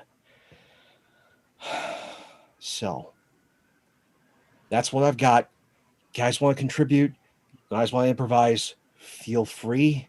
It's just we've got 12 hours to get this done. I look at both Sapphire and Elodie and I'm like, I have faith in both of you. Do what you do best. You guys got this. And I look at Arthur and I'm like, damn, you're good at making like these plans. I had to be drilled a lot. Also, Being taught by all three versions of the Morgan in Warfare is disconcerting. Not something for teenagers. Just goes back to the drawing board. And Okay. I think that is the perfect place to cut to our next bit. I think it's going to be Sapphire and Party Crasher. Right. So, have is there like a list of villains for us to go and mess around with? Has anybody compiled anything like that? Somebody probably does. I'm pretty sure Arthur just like hands you a list of like 10 villains that you can go to town on and probably not lose out on. Yeah, no, like it is the name of Sunset City's D list. You've got Professor Chameleon. Hold on, I told you this. If you looked in the chat, I literally just speed ran. Oh, good heavens!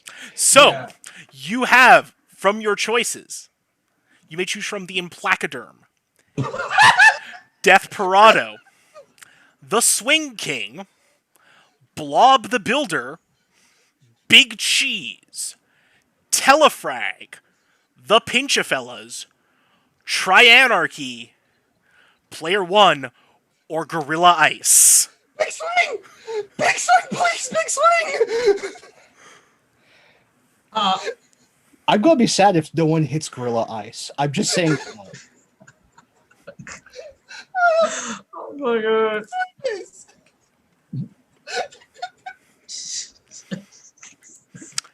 On the fly, mind you. Okay, 2 of them I didn't. 2 of them I pulled from Argent City because they're in town. But the rest of them, on the fly. So what do you think, Elodie? What do you think? Who do you think we should go after? We should split up for 1. True. For 2, I'm feeling Blob the Builder. Yeah. I'm thinking. Who is this Swing King? Swing King? Well, he was the top ballroom dancer in Sunset City. Oh, okay, that kind of swinging. Until a terrible run-in with a batch of cesium-infused moonshine enhanced his abilities. Right. And okay, sounds like he shouldn't be too hard. But what do you mean it enhances abilities? What exactly are this guy's powers? I mean, super strength, super agility, Right. little bit of minor mind control, actually. All right. Then Dance battles. Terrible, terrible dance battles. You know what? I think I want Swing King. Okay. Okay, you take care of the Swing King in that case. And I will deal with... Let's see. Okay, sorry. Give me that list again. I apologize. The other no, that's right. There were a lot. There was a lot on that list. I'm Did honest. you write it down? Did you? Yes, I have it written down here. Let me paste it. Post it on. Yes, I'm putting it in the green room for you. But I will go through it again once more for the audience because I didn't make these names for nothing. Right. We have the Implacaderm, Death Parado, Swing King, Blob the Builder, Big Cheese, Telefrag, the Pinchafellas, Ready Player One, Trianarchy, and Gorilla Ice. Okay, let's see.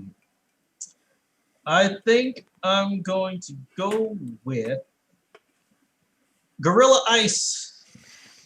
Now Let's remember, you two. It's get in, wreak havoc, get out. we yeah, don't I want got it. we don't want to bring on multiple battles all at once. Yeah, exactly. You Which say that means, like I've never been on a pub crawl before. yeah, and that's Elodie, exactly I love why. you. I'm not talking to you mostly. Sapphire, I'm so sorry. Yeah, because I was like, at first I was thinking maybe I might want to get the Pincher fellas involved, but with them, you know how you say you never make deals, and we're dealing with the mafia, especially the lobster mafia. They're kind of like the Fae, so Hey babe, should you go with your girl and I go with my boy and we just like back them up like from a distance? I mean, it really Oh. feels like it's going to get to that point, but I think we kind of should distance ourselves from this, because if they see us Yeah, there, it's gonna break the illusion. It's gonna break Okay. the illusion. Watch, and he just like transforms into Ulysses Tube, and Oh, that's off-putting. oh god, that is really off-putting to see. and he Melody starts. snaps her fingers and also takes the form. Do I look sufficiently scummy? I can't look at either of you right now. I I don't just like this. I grab Marvin's hand and I walk out of the room. Nope. Don't like. He looks back at you. He's like, never do this again. No. And for our viewers at home who like to think of things in movies or TV form, I think this is the point where Raise a Little Hell starts playing. So, how we're gonna do this? I want. It really, really feels like you're gonna unleash your powers to a certain extent, because you're trying to alter things so that these folks will come after you. Sounds about right. So, Elodie, let's go with you first. Against Swing King, who is currently holding court at one of those like it's faux speakeasy bars. Oh, yeah. Yeah. The best part is this is what I have a -2 right now. Yeah. Let me make sure that properly applied. It did not properly apply. That's actually a 4. Even better. Why don't you mark potential? And so I expect what happens here is you try to. Well, tell me what you try to do. Let's go with that first. Well, she sets up. She tries to like film herself like with the camera, and tries to engage. She pretends to film herself and tries to engage him in a dance battle. She tries to take him on his turf. Probably not a good idea. Yeah. That was probably not the best idea, because at a certain point, like, you're dancing and your disguise just completely crashes out. See. And he's quite happy to be dancing with the lovely and fabulous party crasher. But she's just crashed the wrong party. Heck. Oh shit. So, let's have you take a powerful blow, and then you can nope out of there. Okay. You've got a couple conditions on you, don't you? Just the one. Just the one? Okay, that's not as bad as it could be. Right. This is like the one moment in time I want to forgive myself for saying yeet. Oh no! Oh no! All right. The one time you don't want to roll high. Okay, Elodie, unfortunately, that is going to be it for you. You're not going to be able to go provoke any more villains. Why? Because Elodie tries to turn it back around, and she tries to,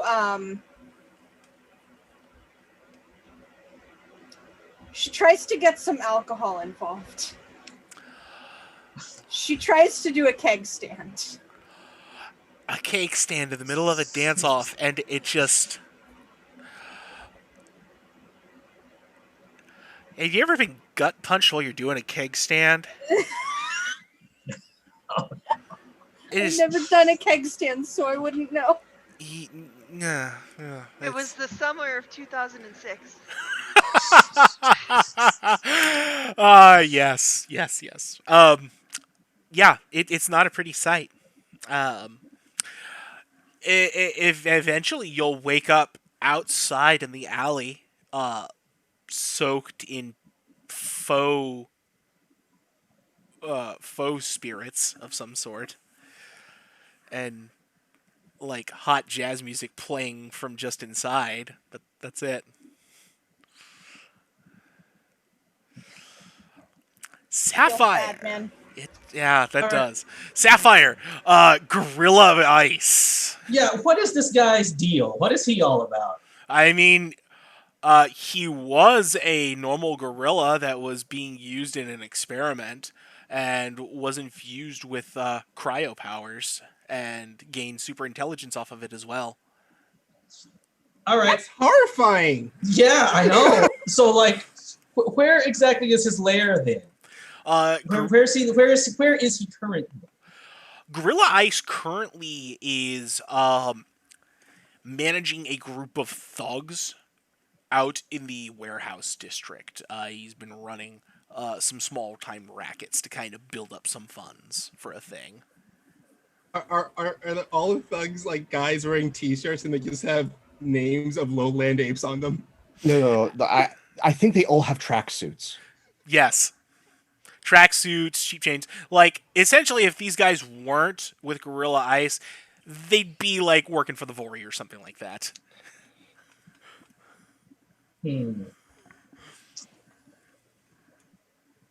All right. So, let me see. What would be a good way to deal with this guy? Gorilla with ice powers. So,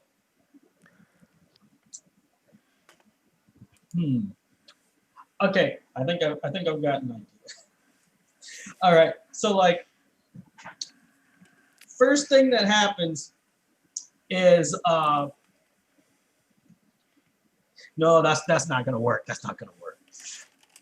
Because I want to figure out how to do this. This one there.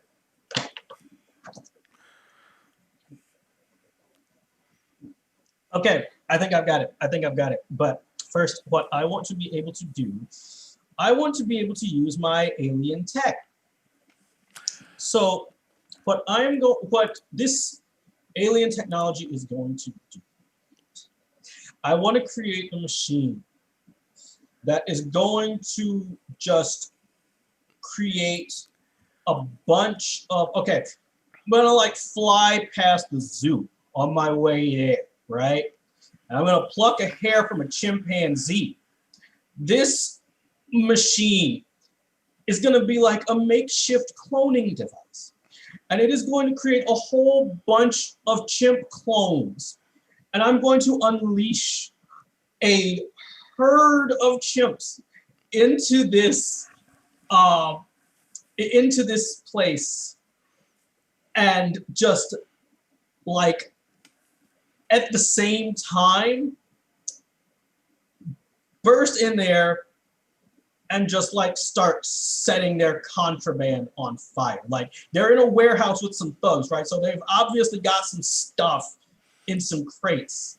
So Okay, just so gonna basically be a a chimp mess. horde as an additional distraction plus arson is what I'm hearing. yes, Okay. a chimps and arson, fiery chimps against this icy ape. That's basically what my deal is right here. Okay, It's gonna- so first let's roll the freak and see if you can make a makeshift chimp cloning device. Yes. Things I thought I wouldn't say. I didn't think I'd be saying when I woke up today, but here we are. That is my alien tech move. It should have. Let me see if it has everything. Yeah, label freak. All right. Full hit. Okay, Number 10. yeah. Does it work exceptionally well, or do you get an additional use out of it? I'm going to say it works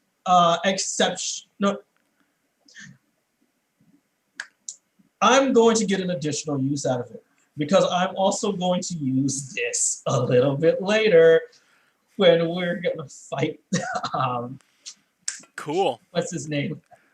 But yeah. So here's what we do. Here's what happens. Sapphire pops up into this room and he's like just recording himself like, "What's up, minions? It's Ulysses Tube. And I'm here." And this is here. sponsored by the unofficial, sponsored by Blade Shadow Man. the unofficial Pulsar action game. Unofficial Now on Pulsar mobile. Active game, even better. Now on mobile, and we are going to we are going to bring the heat to Vanilla Ice, and all that kind of stuff. And so this whole horde of chimps comes running around. You know what? No, I'm gonna give each of the chimps flamethrowers. That's gonna be part of the thing. The chimps are gonna have flamethrowers. Not flamethrowers, not flamethrowers. You already have your thing. You have your army of chimps. Yeah. Go ahead and Yeah, roll army of me. chimps. I want you to roll me your freak plus. I'll give you a +2 on it. This feels like a Yeah. +2 thing. Did that go through? Wait for it. 13. Yeah. Yeah. So there is a rampaging horde of chimps, which Gorilla Ice is men are trying to chase around and like get them and like bundle them out of here, and they're getting bit and beat on. It's the worst. And then you set the crates on fire in the warehouse. Set the crates on fire. And while this whole thing is going on, right, I'm in plain sight, just watching, letting these chimps run around, and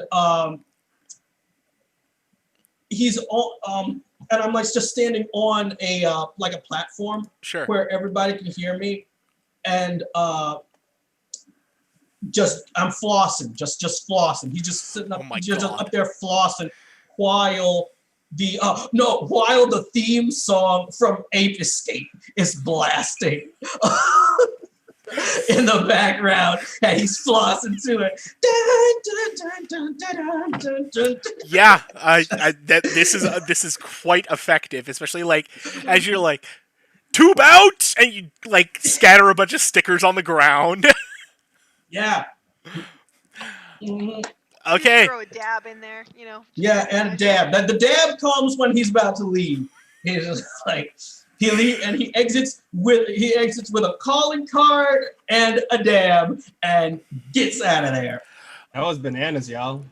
Yes, it was. BANANAS.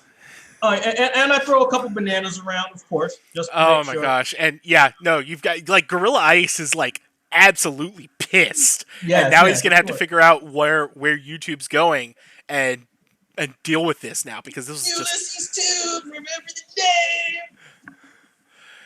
Okay, all right. We're gonna see you have time for one more before this whole thing pops off. You wanna go after one more villain? You think we should team up for this one, Elodie? Elodie's not gonna have time. Oh, right. Elodie got taken out by Swing King. It was bad. Right. So, in this case, I am going to go after. Let's see what. Okay, it's between first of all, who is Tri-Anarchy? They are a 3-part. Well, there are 3 people in one. Fortunate fashion accident. And well, it's right there in the name. Right. Okay, so we have Tri-Anarchy, Blob the Builder. You know what? I might go after Blob the Builder. I was thinking about maybe player 1 because I probably think I know how to deal with him, but honestly, Blob the Builder. Yeah. Okay. I think I might know how to get rid of him. Blob the Builder lives in the sewers of Sunset City. They are an amorphous alien creature from beyond. Their goal being usually to build incredible devices to try and take over and make this world a paradise for the other blobs of their planet. All right. Yeah, probably Sapphire might have even encountered some of this species before. Who knows? But that's beside the point. The point now is that now, has Blob the Builder built anything interesting recently? Yeah, Blob had been building some form of terraforming device down below last month, but was taken out in the Automatines. See Automatines number 50. All right. Let's see. Are there any of his creations still standing that he's particularly proud of? The current thing that he is most proud of. Actually, you know what? Oh wow! And somebody just made our first donation for the thing. Editorial nice. meddling. Who gave that out? We get okay. +2 or -2 to whoever dropped that one in there. Go ahead and drop it in chat so we can give you what you want. Since obviously you got to get into the editing room, we got to give you that power. But yeah, he actually has a couple sculptures in the gosh, what is the name of that park? Judson Park. He has sculptures in Judson Park that have stood because they're just like these really weird, like it's almost crystal but not quite. All right. Yeah, so what I'm going to do, once again, with a little camera drone following me around. What's up, minions? It's Ulysses Tube. I'm back again, messing with some more villains, going crazy and all that. And I just start smashing down his statues. I'm just destroying his creations, leaving like calling cards. You just got pwned by Ulysses Tube. Or oh, you just got wrecked. You just got wrecked by Ulysses Tube. And just leaving those there in the ruins of these destroyed sculptures. Okay. Yeah, give that. Give me that roll to unleash your powers. What that unleash powers? It's still unleash powers. Yeah, because I'm impersonating a dude, and you're doing a few things. 9. That's a hit. 9. And you added the +2 that technical zombie gave you, right? Oh, right. That's true. So actually, +2. That's yes. Bless. 9, 10, 11. That's 11. That's a full hit. That's a full hit. Yes, that is indeed. Thank you, technical zombie.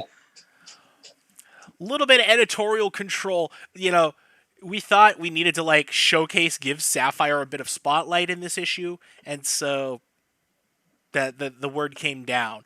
And so rather than like just doing a little bit, but it might have blown back on you a bit. It was just full on like you smash these things. It's like do you just like sledgehammer these things or something like that? Oh yeah, just sledgehammer. You're just taking it all. Taking a sledgehammer to all of it, and like, yeah. Also, is there like there's a thing that goes along with a full hit, like you do it like exceptionally well, something like that. I might get confused with Cypher, but no, you're not too far off the mark. Let's check it here. Yes, it's something like that. No, you get to do what you want to do without consequence. Well then, yeah. So yeah, I just take a sledgehammer. Well, I just take a sledgehammer and just start smashing stuff. And if I can, like even sort of record it and send it straight to Blob the Builder. Somehow. I mean, Bob's got a Twitter. He manages. Yeah. So yeah, that's what I'm doing. Just send it straight to him. Just take a video of me smashing. Wow. Wow, statues that's and brutal. send it to him. Yeah, send it to him. Okay. Get wrecked. Well, okay, sure. Yeah, you DM Blob the Builder the video of his statues getting wrecked at Judson Park, Right, exactly. and so yeah, Blob the Builder will Yeah, also show up. it's not that I'm posting it on anything. I just made the file and sent it to him like through an email or something. That's fine. That's fine. So yeah, and by this time, as you're heading back towards the House of Mystery, you're seeing the lights in Sunset City start to go dark.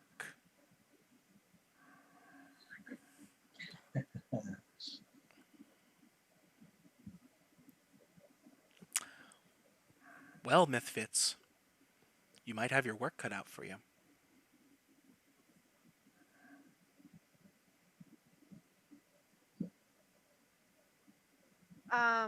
Me and Marvin, I'm assuming, are at the house. Yeah, we're at the house. Like I'm in the Marvin's in the kitchen, because he had 12 hours to kill. So first of all, like he decided at the end of like around it's like getting close to the end of it, he's cooking a meal for Arthur and Isla in the House of Mystery. And that's when you notice Marvin is actually really, really good at cooking. And like the way he picks up like the cooking knives is like he's like just an expert at wielding the cooking knives, like chopping up stuff with like the most epic precision and everything. And he's just really amazing at it. And he's cooking them up some basic pasta meal, and nothing too fancy. Just like an Alfredo sort of thing going on, maybe. Yeah, it's like a chicken Alfredo. I look at Arthur and I'm like, it's kind of nice to have around, isn't he? You two have rooms. As he's just playing with his pasta.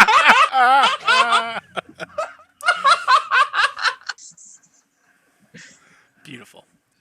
I imagine, like, at some point, like a couple hours later, like Elodie comes back in, reeking of booze and anger.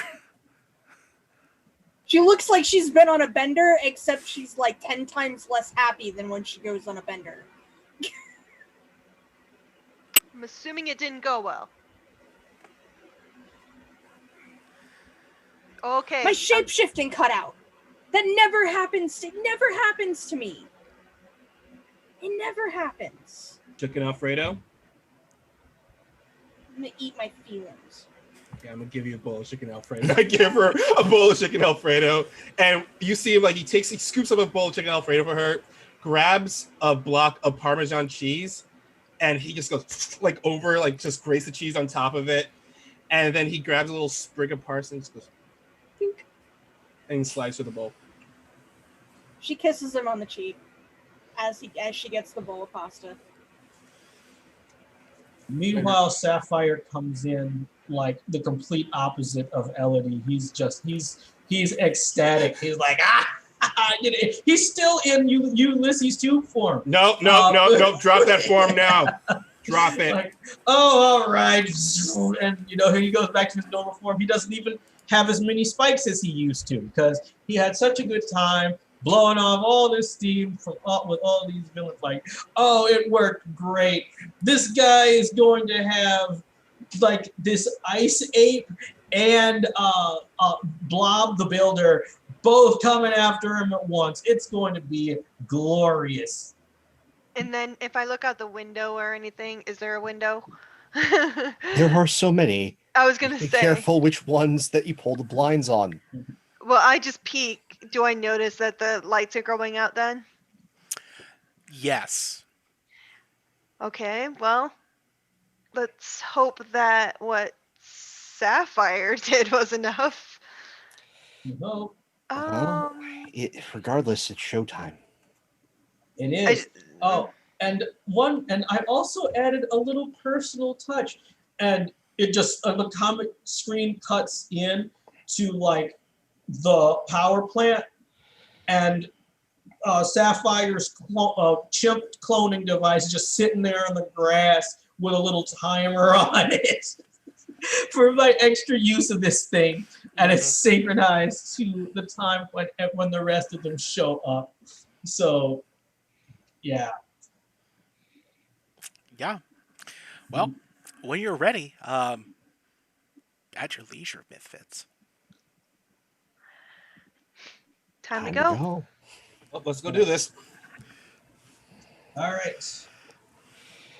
All right, so you make your way to the power plant,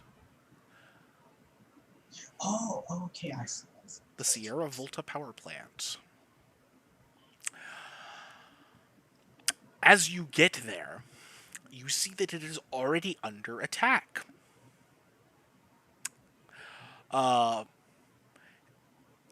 Several people are running away screaming as a blob like mass surges up from the ground and like is grabbing people and tossing them aside as it makes its way in.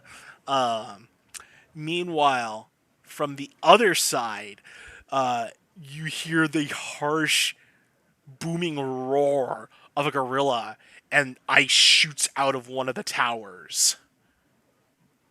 You know, you would think a gorilla, with ice powers would be taken more seriously, but it's kind of surprising it never is. It's more that he's still trying to play fair. Where would you two be? We would probably be on. I think it's like Arthur and Marvin are like on top of a rooftop, overlooking like the power plant, and like he has like Martha has like and Marvin has like a pair of binoculars, and just like looking through them. Mythos has like an old-timey spyglass. Of course he does. The lens is cracked. The front lens is cracked, and apparently he can still see through it. I also saw him use a compass that doesn't point north once. Yes, exactly. We don't talk about the compass. What do we talk about, Arthur? So about the plan. So Gorilla Ice. Do we see Ulysses Tube? Is he anywhere, or do we just You see do Blob not and see. Gorilla? You do not see Ulysses Tube yet. He is probably inside. Blob the Builder is making his way inside. Gorilla Ice seems to be inside already and wreaking havoc. So this is the time that we should probably be running in. I would suggest, if we can, we don't go the way that the villains went in. We try and find another way in. And on that note, I would like to Do something stupid? not yet. Wait for it. Wait for it. Wait for that. No, I would like to use been reading the files. Absolutely. So you've learned about the superhuman world through your mentor's resources. When you first encounter an important superpowered phenomenon, i.e. this, roll superior. On a hit, tell the team one important detail you've learned from your studies. The GM will tell you if anything seems different from what you remember. So here goes nothing. Mm-hmm.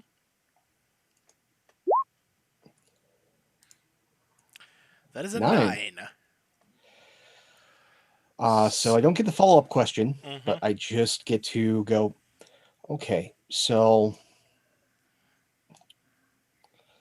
given who's here, it is likely that Tube will be able to kind of handle Blob. However, Gorilla Ice is going to give him one hell of a time because he tends to avoid the super strong heroes. He likes to really go after, technology using ones, agile ones. But a gorilla with ice powers and a high level mental capacity and apparently a sweet, sweet tenor voice is probably going to give him a hell of a time. Now, here's the thing that's really weird. This isn't Tube's usual kind of target.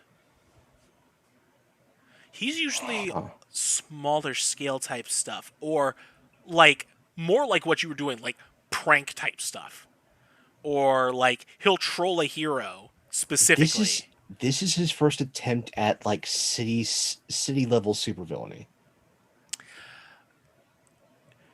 This is the first time he's gone after a serious target like this, more accurately, because he's gone after like he's turned parts of the city into puzzles or like that sort of thing. But this is where it can actually affect like mundane people's lives in a significant way. Yeah. This is one where you actually get like not just hero response, you get cop responses on this one. Normalize the And military type stuff. well, not quite there yet. But No, getting no, there. not the military. Not yet. The military does have their own supers, but they're usually deployed as deterrents against other countries' supers. It's a whole thing. Okay. This is city level, but this is punching above his weight class. This is him leaving, say cruiserweight and going after the Intercontinental title. Well, either way, we need to take him out. Yeah, but this feels weird. Also, I was expecting much more of his henchman level guys to be around the patrolling. Yeah, I know. You think. But he pulls out his phone to check check Ulysses Tube's Hatreon level currently and see where it's at. So he's currently in the plant. Like several of he's like, I lost several of my henches, but that's kind of usually how this goes. He says he lost some of his hench. Oh, whoa! He's letting these guys die for him right now. I don't think they're dead. I just think they're thoroughly inconvenienced and regretting their life choices. And on that note, like, I think that this is the panel where you just see Mythos like flying down the fire escape off this building and heading towards the plant. Mm-hmm. Isla wants to go for any fire escapes to go up to the top of the power plant. Sure. I want to get like high ground, sunroof, look through kind of view. Try and get a Yeah, skylight sort of thing. Mm-hmm. Yeah, Yep. that's what Sirius is going to go after too. I flew there the whole way, and I'm gonna try to land on the roof. Okay. Turbine is gonna pretty much go with Mythos and go down the fire escape and take whatever entrance he's gonna try to go for. Okay. Melody shapeshifts into a squirrel and hides in Marvin's pocket. Pocket squirrel. Squirrel. Fuck squirrel! Guys, Okay. Cool. We will get to our breach team in a moment. Skylight team. It feels like you guys want to assess the situation here. Am I right in that? yeah, that's about right. I want to get a better view of what's going on. Yeah. Yeah. Okay. Give me an assess the situation, and we'll find out what you can find out. And that's superior, right? Yeah, that's superior. Mine is not good. Yeah. That's a miss. Well, mark potential, both of you. Great job. Do I get to immediately take an advancement? Quite. So yeah, unfortunately, what you see is you come up to the skylight, and then like a column of ice shoots out of it, knocking you on your asses. Okay. Did I saw it come from Gorilla Ice, or did I see it come from someone else? I mean, it's a It column had of to have come ice. from It's Gorilla probably Ice, and- Gorilla Ice. Okay. Like, oh, shit. Ow. You okay? Yeah, I'm good. I'm good. Maybe we should get down there before someone innocent gets hurt. Yeah. Okay. Right. So I'm just gonna sort of just We're tap into this. Oh, go ahead. We're gonna cut back to you guys in a moment. We're gonna cut Got to it, our got breach it. team. Breach team. Where are you headed at this point? Heading to the loading dock, around back, because there's always a loading dock. Oh yeah. Always is a loading dock. Okay. So you are headed that way. Huh.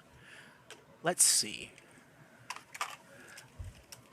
Who do you find first? That's always the trick with these sorts of things.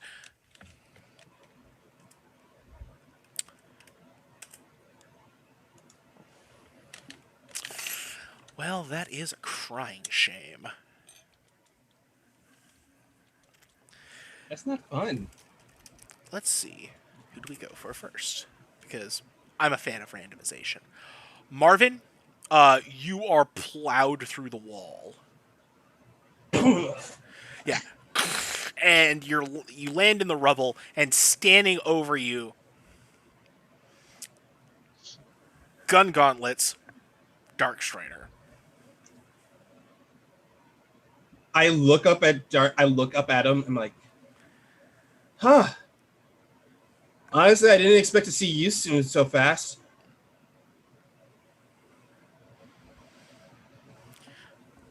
Stay out of my way.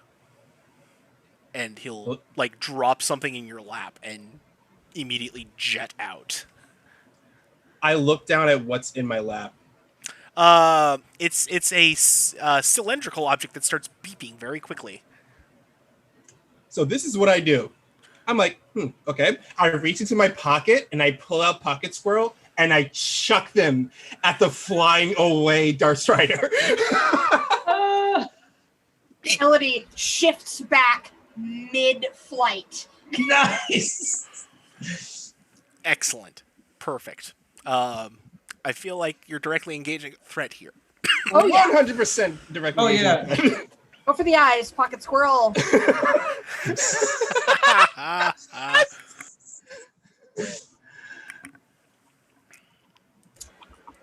see here. Directly engage the threat is 3 because I'm a beefy boy. Yeah. Well, no.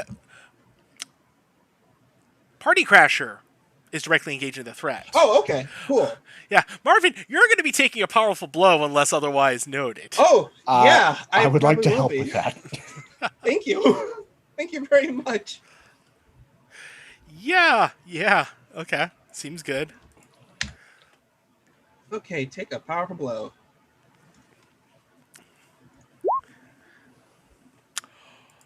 Oh no! Does Isla see this? You're not there. You're outside. Mm. So I don't know how he did this, but he has made some chemical concoction that can knock you out. Oh, dang. Okay. I feel like what he did was he pretty much his intent was to pretty much get Elodie away from him in case something bad, whatever this explosion was really bad. So that was his intent.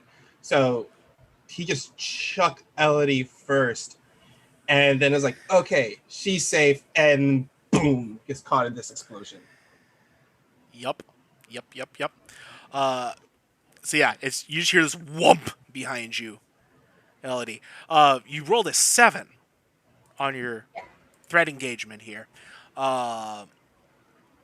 So I definitely want to surprise him. I feel like Pocket Squirrel turning into a person, punching you in the face, that's pretty surprising. Yeah, I feel like that's pretty surprising as well. Hey, he's kind of like, what? Clang! And that's when he comes up into the gut and just, and you hear the racking of shotgun shells. This isn't going to tickle. You might need to take a powerful blow here. Yeah, just a little bit. Yeah. Alrighty. At this point, can we say that Isla is rolling onto the sun anything to like look at it again to see if Oh, she can see what's gosh. happening? The skylight, that thing's been blocked off by that column of ice, unfortunately, unless you want to try and This blow is through it. going as This bad is as it can possibly going- go. Wow, this is Bad. awful. So yeah, Elodie just goes flying and lands next to Marvin.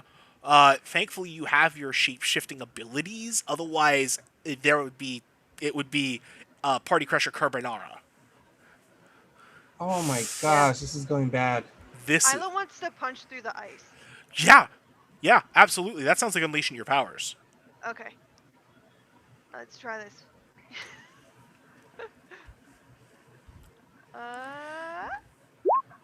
Nope. Wow. Mark potential. Oh, this is going so wrong. This is going so Yeah. Oh, wrong. Mythfits, I feel for you. Oh my gosh, This two is- of our heavy hitters got taken out. This is that episode. You know, in every anime, there's this episode where everything just completely hits the fan. So You see Isla just hitting the ice and her fist is getting bloody. like you're having trouble manifesting. Yeah. Oh, good heavens. Like, it's like, Gorilla Isla- Ice Isla- to make Ice 2?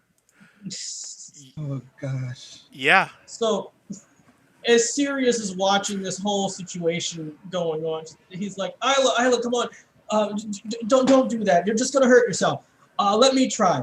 And so what he does is he uses his energy powers to like to just shoot this huge heat beam to try and melt the ice pillar.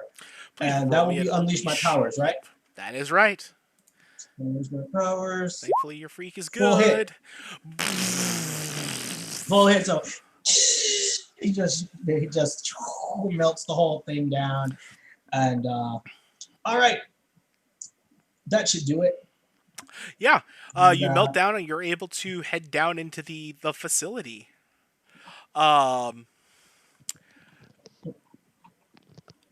Mythos. Yeah. So you're booking along as best you can, and the wall smashes out in front of you. Yeah, it's evil Robo Flyboy. It Um, is. And my two friends are down. He's getting away. Okay, I'd like to do something stupid.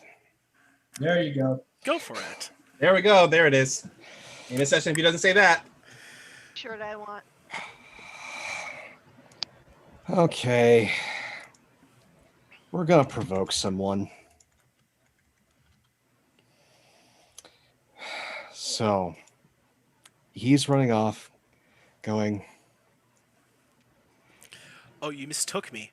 He's not running away. oh, he's still here? Okay. He's coming towards you. Even better. Yeah. This is the he's going fast. Mythos is walking slow. Mm-hmm. Going. It's been a while since I dealt with a coward. And just pulls two maces from the cloak, Mm-hmm. and he just goes, "All Father, I need a hand." And is going to try and just provoke this guy as best I can. Give me that So, sweet provocation.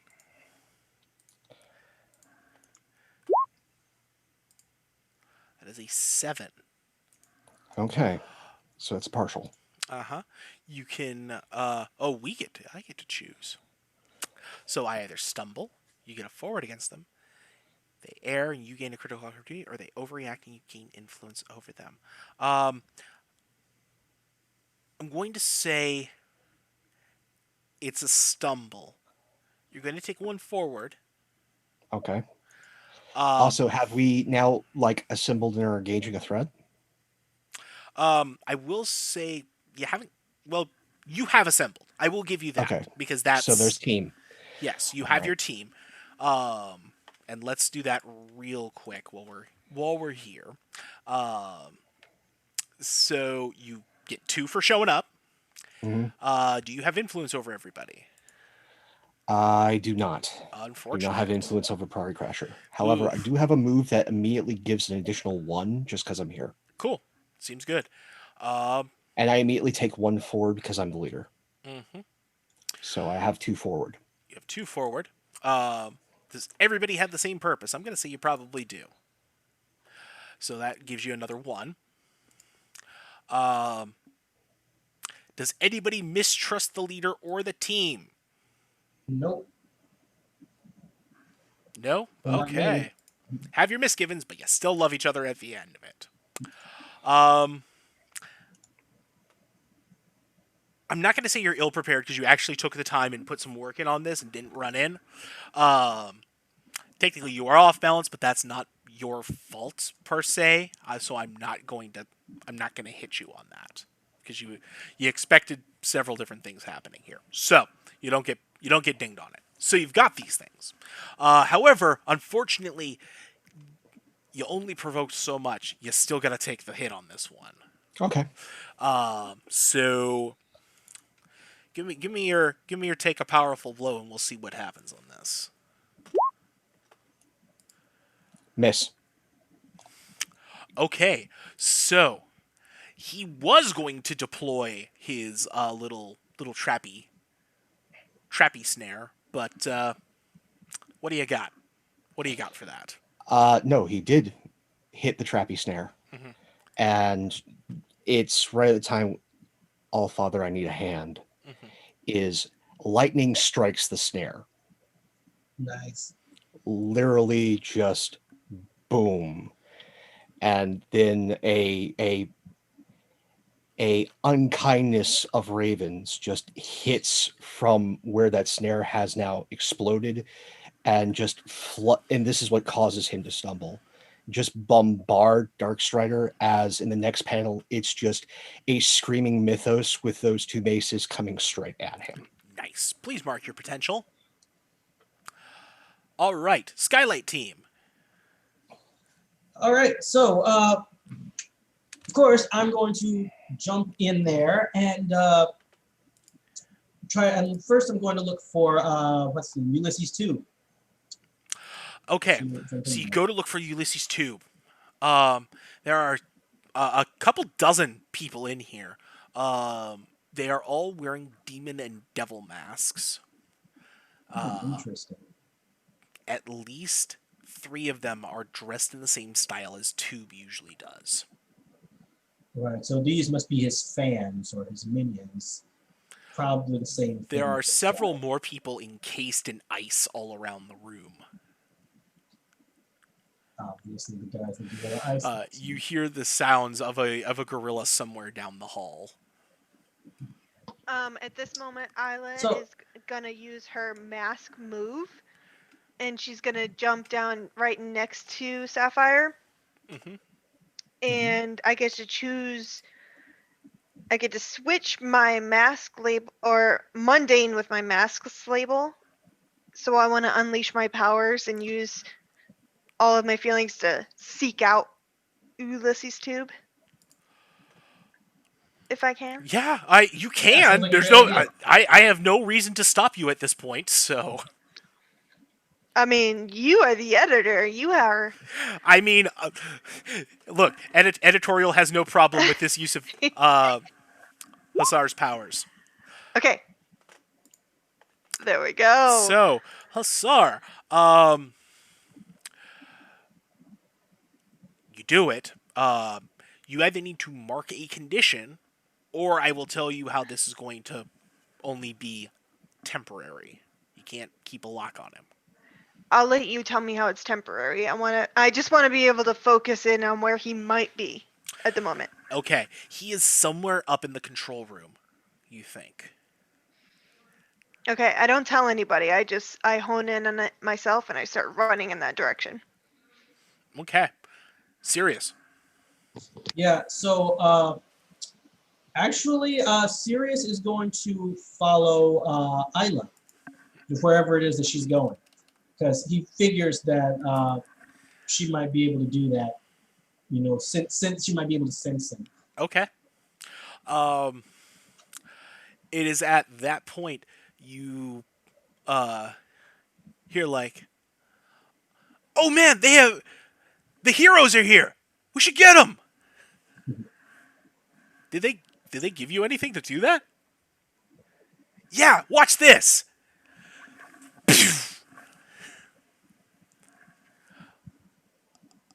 Serious. What was that?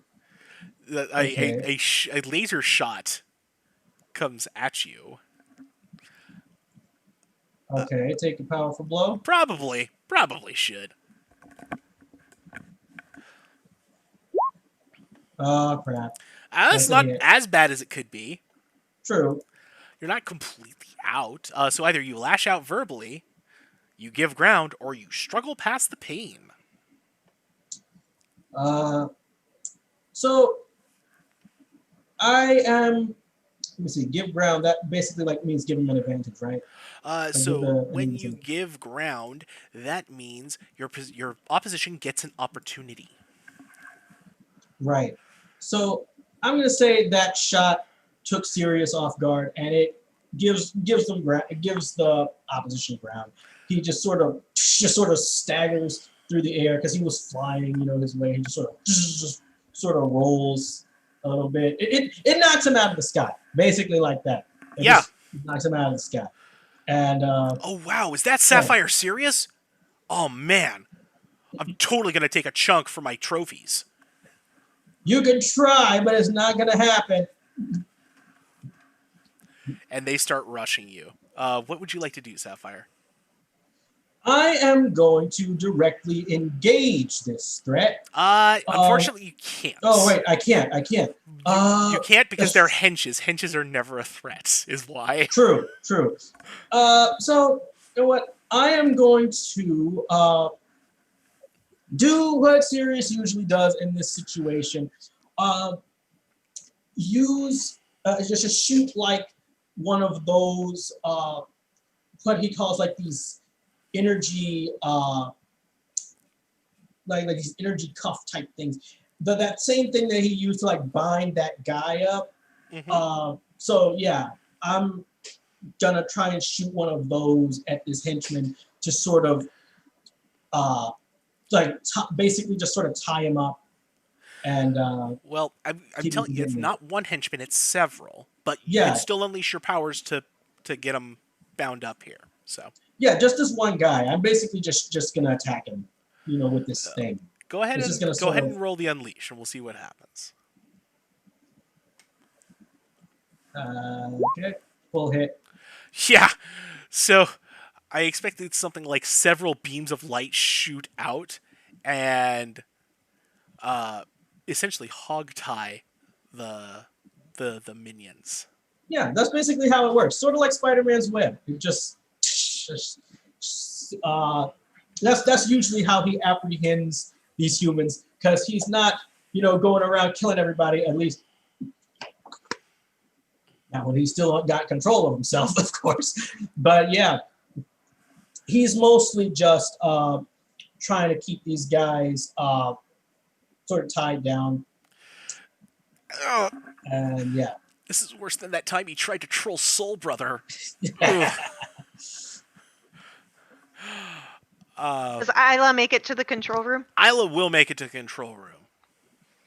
She busts through the door, and immediately her ethereal wings bust out. And she's just like, so you're the one that's giving us all a bad name, huh? Just because we like to go online every now and then. Please, I'm always online. And he taps a couple keys on the thing, and the power goes out in the room.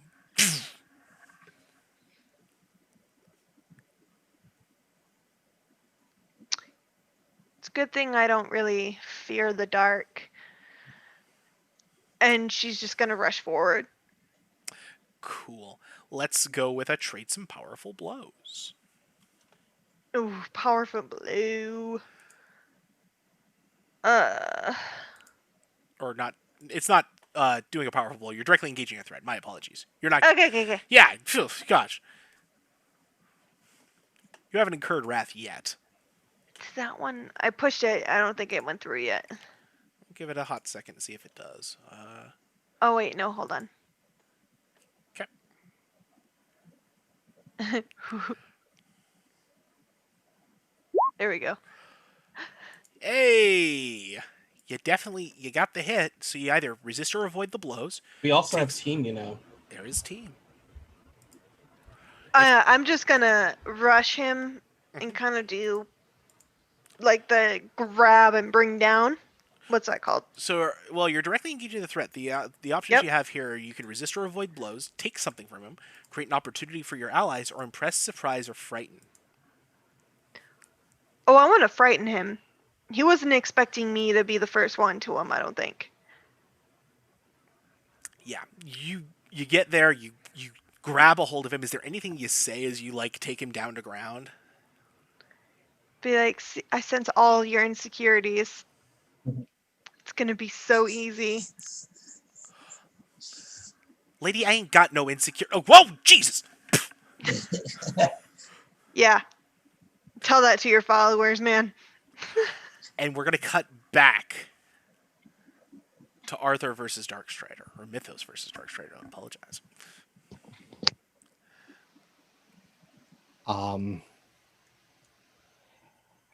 As he's stumbling back and coming forward, he's not actually trying to hurt him. The maces are mostly there for show.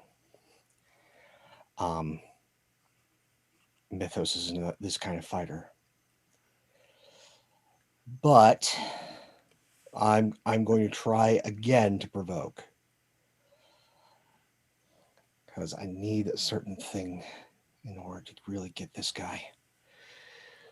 So, quick little monologue as I'm moving around him.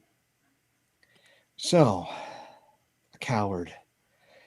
Coward that knows well enough about magic to use a new name. Coward that sells their services to the highest bidder. And the coward that preys upon the insecurities and desires of others. Smells like Fey.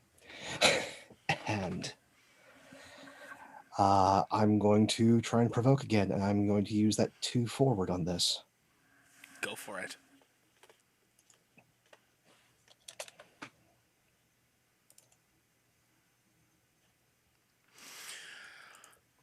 Full hit.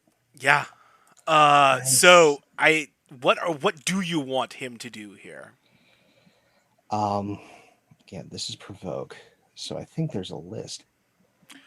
I'm trying to get them to do something. Yeah. They take the bait.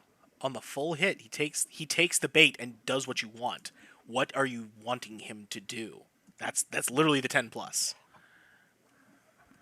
I want him to be who he really is. I want him to run away like the coward he is. I caught him with his pants down.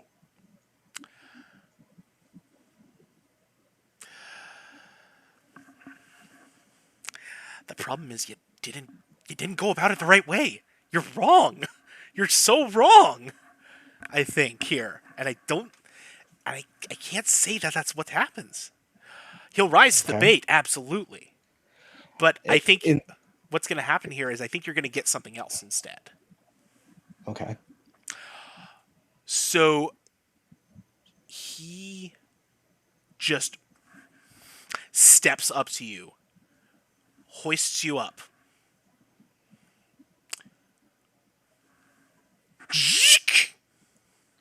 There is a real mouth under here. I'm not a Fey. And you're coming with me. Oh, we're going together, all right. I'm going to hug him. Mm-hmm. We're going to the one place you can't escape. Julian, I've got him.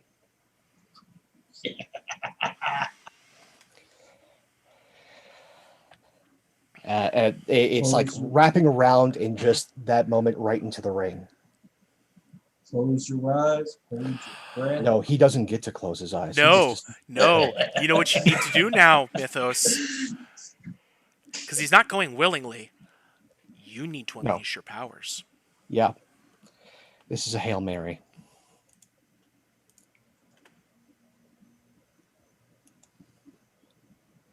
I'm going to use Team Selfishly here. Yeah, go ahead. Take Because all the I- team you need. Well, no, I can only take one, but I'm abandoning my teammates to grab a threat. Mm-hmm. Of course. Nice. 9. You either mark an addition, or it's unstable or temporary. I mark in condition. I mark guilty because I just left my friends alone. Excellent. Excellent. We will catch up with the consequences of that soon. Because that is beautiful. I couldn't have written that better, actually. No. Anyways, back to the action at hand, because we still have a wonderful climax here going on. Hussar! Sapphire! The room Right. is dark. You are likely to be iced by a gorilla. What do you do? So, I don't. Okay. So, right. Is it too dark for us to see what's going on? I mean, it's pitch black unless you've got something going on. Yeah, I've got something. My power is literally light, so I'm going to basically just make my heart crystal thing just start glowing, and fill up the room bright enough so that Hussar and I can see in the room. Yeah, cool. Yeah, I'm not even gonna make you roll for that. That's just fine. Yeah, that's just sort of. Hussar, what's up? Well, I think I kind of had him in like a little lock, right? Yeah, you did. And that's what he was gonna do. It's funny. You always think about getting in close, but you never think about what happens after. And he slaps right against your neck, and there's this powerful current that runs through. I need you to take a powerful blow. Okay. Okay.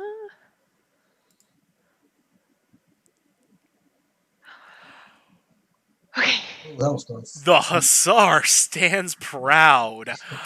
How do? Whew. As soon as he swipes towards me, I kind of just fly back a little bit. I just deflect it. I'm like, really? That's what you're going for? And I just lay in a couple blows of my own, just a couple punches to his face. Ow, not the moneymaker!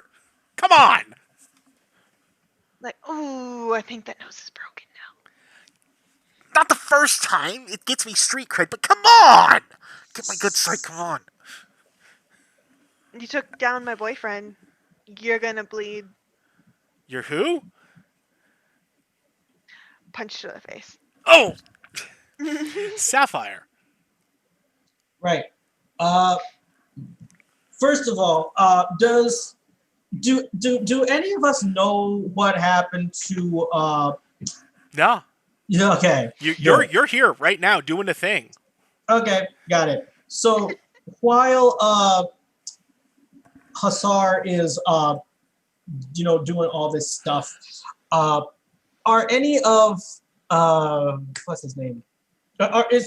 You know what? Actually, I am going to assess the situation to try and see if there are any henchmen, or if the gorilla or if the blob are coming towards us at this moment, so that I can keep Hussar safe while Give me an takes assess. care of this dude.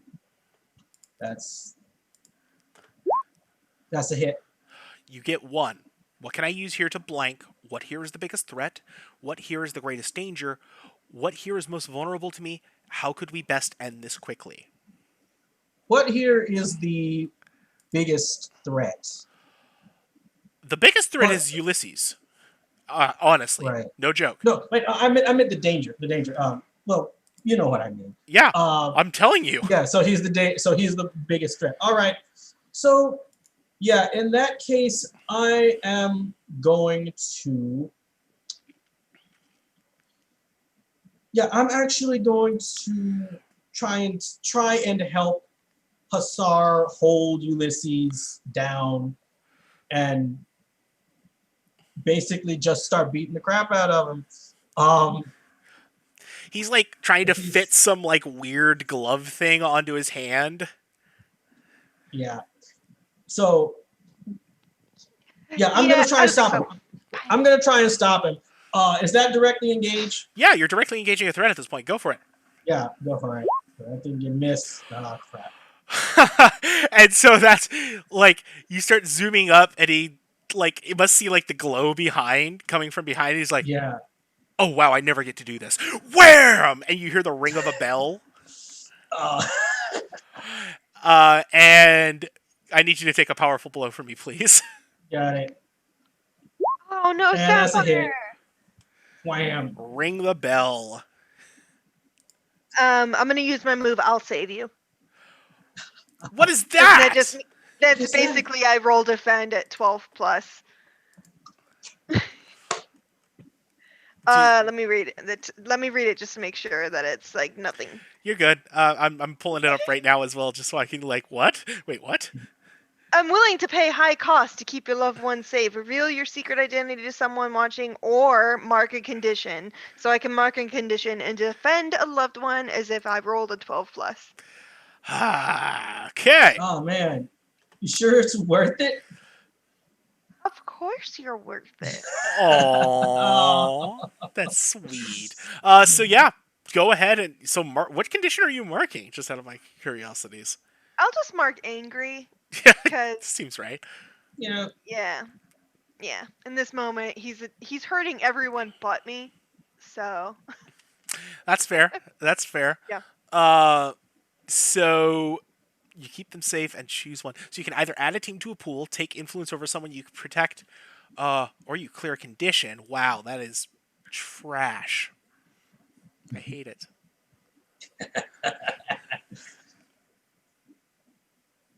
wait, what was that?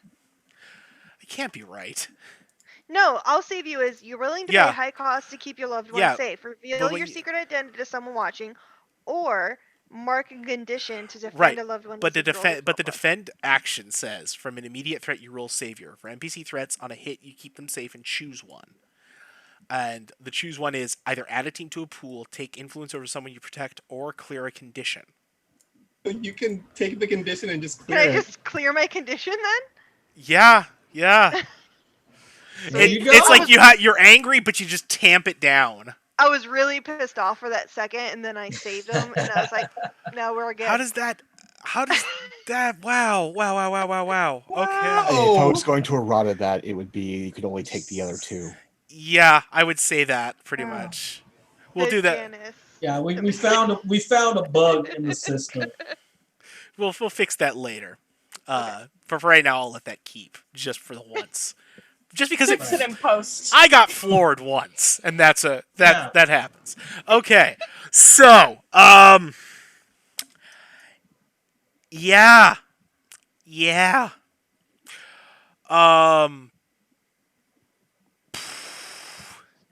So I'm I just rank. holding him down. I'm like, nope. What are you doing You're- next? Because he's still actually. You know what? He's still here. You did that. Yeah, no, it's on you at this point. As he's like Okay. struggling and trying to get out of. Do I see what he was using for his camera, like his phone or anything? You look up and you see like there are several like small drones flitting around. I just look Yeah, up. at I'm them gonna and start like- destroying those. Well, I'm like, oh no. Just take a look as you do here. Not a whole lot going on. I got And then- plenty. right, because you got I did what I wanted. Not like you stopped me. What did you do? What I came here to do. And You have to Yo, I'm subscribe gonna to my try- Patreon to find out. like, I'm not No, subscribing no. to. And what does Isla feel coming from him? He is absolutely, funny enough, he is radiating insecurity at this point. No kidding. Go figure. Yeah, I'm gonna be like, yeah, I don't sense you really accomplished that much, and I'm gonna pierce his mask. Go for it. Let's see here. It's the mundane.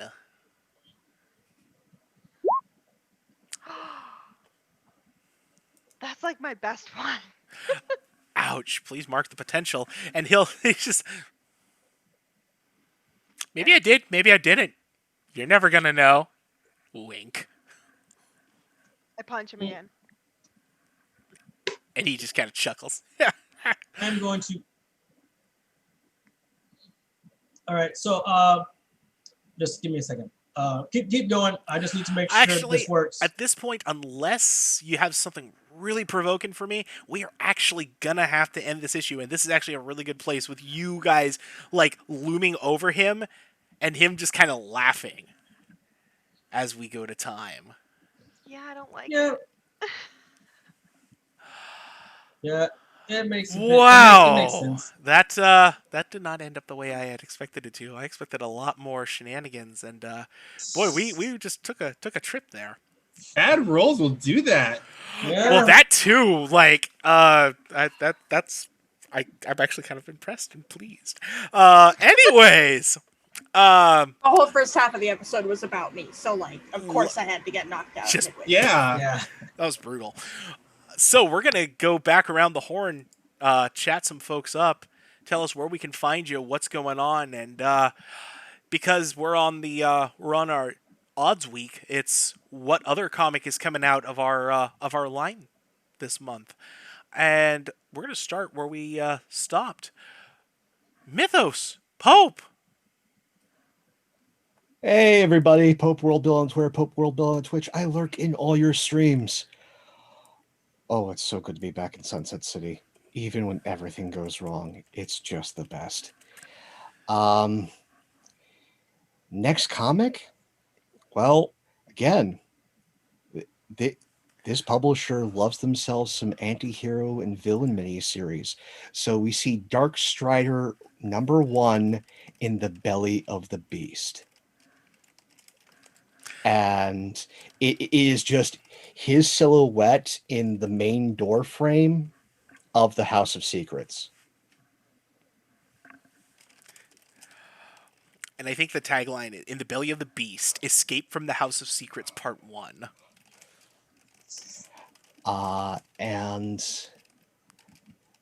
As for me, aside from being with these wonderful people every other Sunday, be here for the same Mythfits time, save Mythfits channel, folks.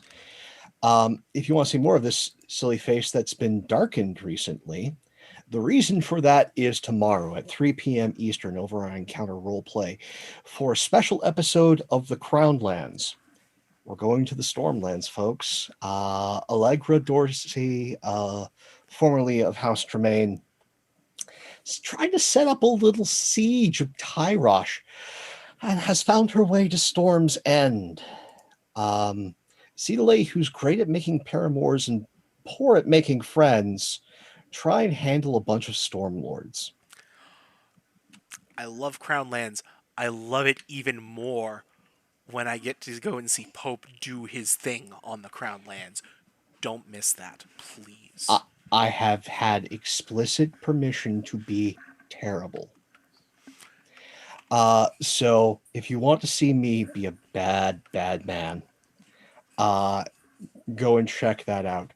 Otherwise, you'll see me lurking throughout all the channels, especially ERP throughout the week, with a couple of other faces that you might see here.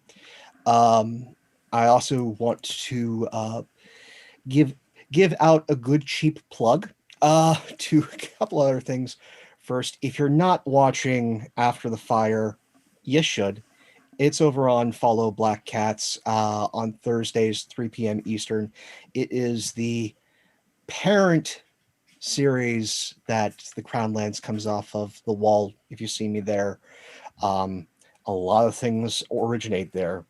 So go and check that out on Thursdays. And if you're still checking out the Encounter Roleplay stuff, definitely head over to the Discord, look on their Twitter for EncounterCon, which happens at the end of August. So keep your eyes peeled for that. There are a lot of streamed and non-streamed games to sign up for, look forward to, including things like Still Knocked, and if I know I'm a fan of them, I don't know about the rest of you, Jonathan Fry is putting together a terror RPG session that is pulp themed. So if you want some pulp horror, tune in. It's going to be live. It's going to be great. A couple of us have been testing those rules, and it goes some places. Let me tell you, terror is delicious. Never heard of it. That's because it's not out yet. It will be eventually, but for right now, it exists in our hearts and on Jonathan Fry's Patreon, which you should go back because he's a friend of the show and does really good work. Christy, how you feeling? You know, it's funny how on the issues where Hussar is actually kicking butt, she feels like she hasn't done as much as the other ones.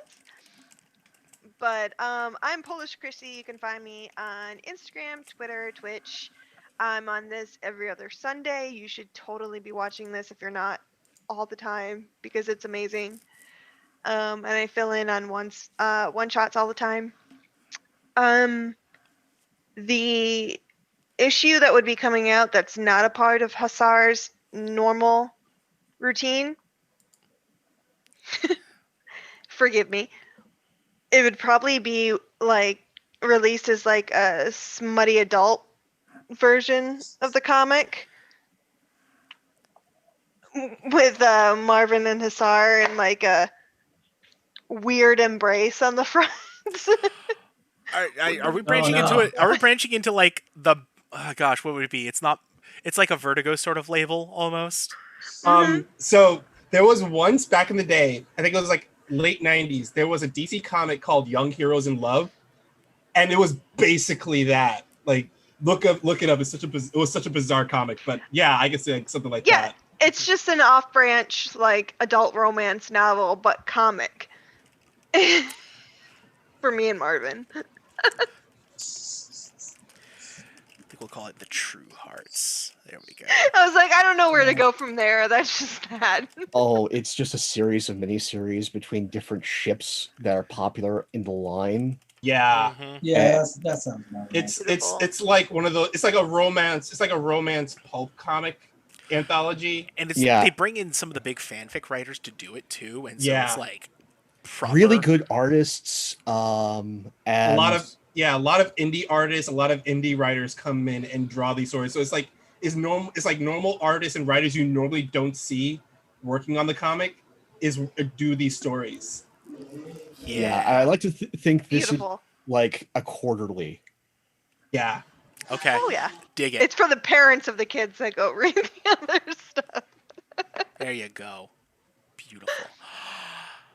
Oh boy. Corey, Sapphire, how you feeling there, friend? Yeah, I'm feeling pretty good. So yeah, that whole thing went well. As for the comic that's going to be coming out as part of our line, it's going to be yet another villain comic. That's sort of. Is it Villain Month and nobody told me? Yeah, I guess so. But the thing is, it's a bit more complicated than that because these guys don't necessarily consider themselves villains. They consider themselves legitimate businessmen. You understand? Or legitimate business frustrations. If you catch no! It's Pinch a Fellas. Pinch a Fellas, issue 1, Swimming with the Fishes. And it's the Lobster Mob. And they're dealing with the rest of the crime families under the sea. We've got the Mermaid Mafia. We've got the the Octopus Mafia. We've got all kinds of undersea criminal enterprise, and this whole I am thing, sad this that you whole didn't thing. go with the Octomobsters. Yeah, No. Octomobsters. That's where we're The going. cephalopodia. There are two families. named for that. Cephalopod. Oh, don't mix the two. It's fine. Yeah, and it's like you think this is something like silly, right? But this is a comic. They're playing it extremely straight, right? We got this dark and gritty comic about these anthropomorphic lobsters, and it's awesome. It's gruesome, and it's hilarious. So Pick if you one want to up on catch Source Crustacean, today. Spiny Spinelli, King Crab, Yes. Galatea, and Scampi Yes. at their finest on shore. Oh, wow. I don't know where to go from there. Wally, help me out here. Ain't no thug like a bug. But if you look at a lobster, it's nothing but a great big bug, right? So so the bigger the bug, the bigger the thug. And what do you call a really big thug? That's a mobster. So if there ain't no thug like a bug, then it goes to the line of reason. You know this. He's gonna keep going. The line of Corey, I'm reason going to cut you, I swear to God. It's just the line of reason just logically goes to there ain't no mobster like a lobster. That's all there is to Oh it. gosh. So yeah. So it's your boy Wally. Find me on Twitter at Wally132. I talk about what's on my brain. That's all I do. But I'm gonna be talking about this week. I'm gonna be talking about how I rolled horribly.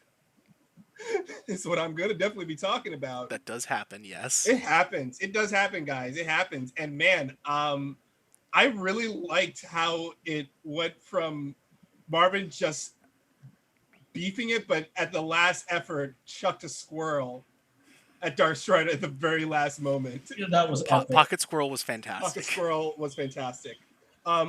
The comic outside of the normal line of comics this week will be the Automateens Mythfits crossover special called Automateens Mythfits Prom Night. And the cover, you see a gymnasium that looks like it's set up for a prom. And on one side, you see all the Automateens wearing tuxedos and really formal gowns. And the other side, you see the Mythfits all wearing tuxedos and formal outfit.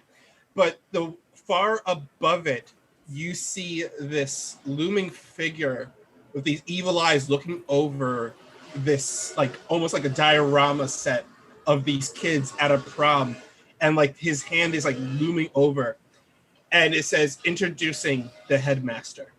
Ooh. Brutal. Oh no, he's typing. What did I do? I just you haven't noticed that I take notes on all of these comic covers. I have them in my notes for later when I want to go introduce them back. Oh boy, and last but not ever the least, Celeste. How you doing? Hi there, guys. Celeste PLS with way too many underscores on Twitter. Celeste Shepherd here on Twitch. You can catch me this coming Wednesday over on Encounter Roleplay, playing a fun little amoeboid rogue named Ampersand, and we're getting into some trouble. And we're trying to unravel a certain conspiracy. You might even say it takes place up in the stars. That's going to be a lot of fun. 3 p.m. on Wednesday for this coming week and the next couple weeks after. Don't miss it. If you missed the last one, you can catch it on Encounter Roleplay's YouTube channel. Yep. Absolutely. Yeah, I've got to see that. I would actually pay money to get into a game that takes place in space these days. I swear. Well, dark matter happens. You can make it work. As for yeah. As a matter of fact.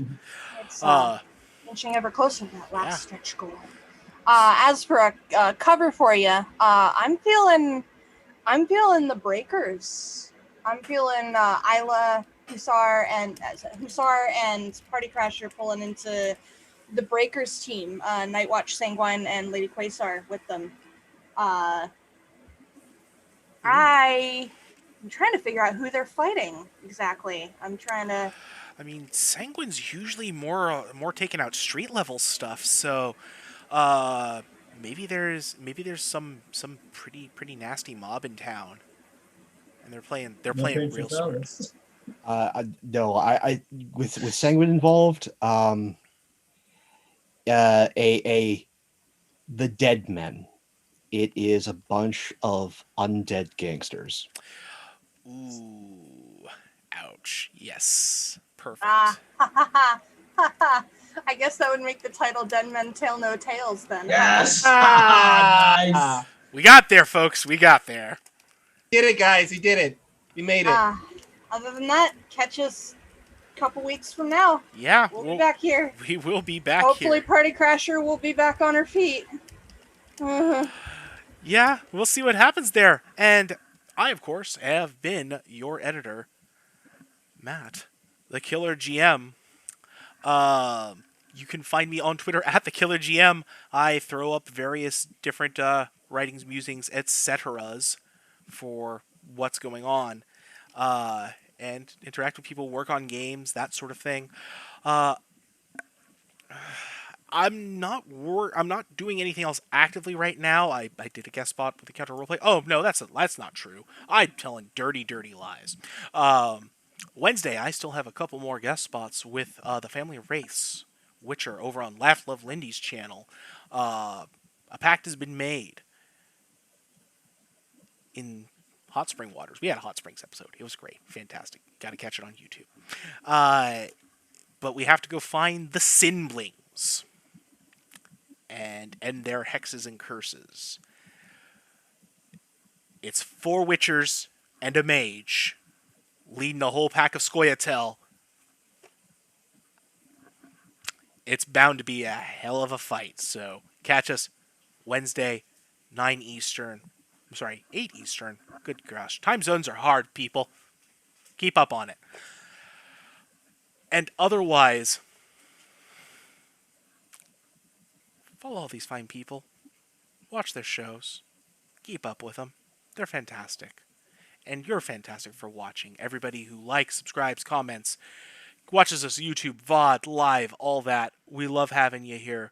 We hope we've been doing fantastic and telling you a great story. And we're down to the end of it. So, as we say here on the Killer GM, with us, you can always bet your life on it. Good night, folks.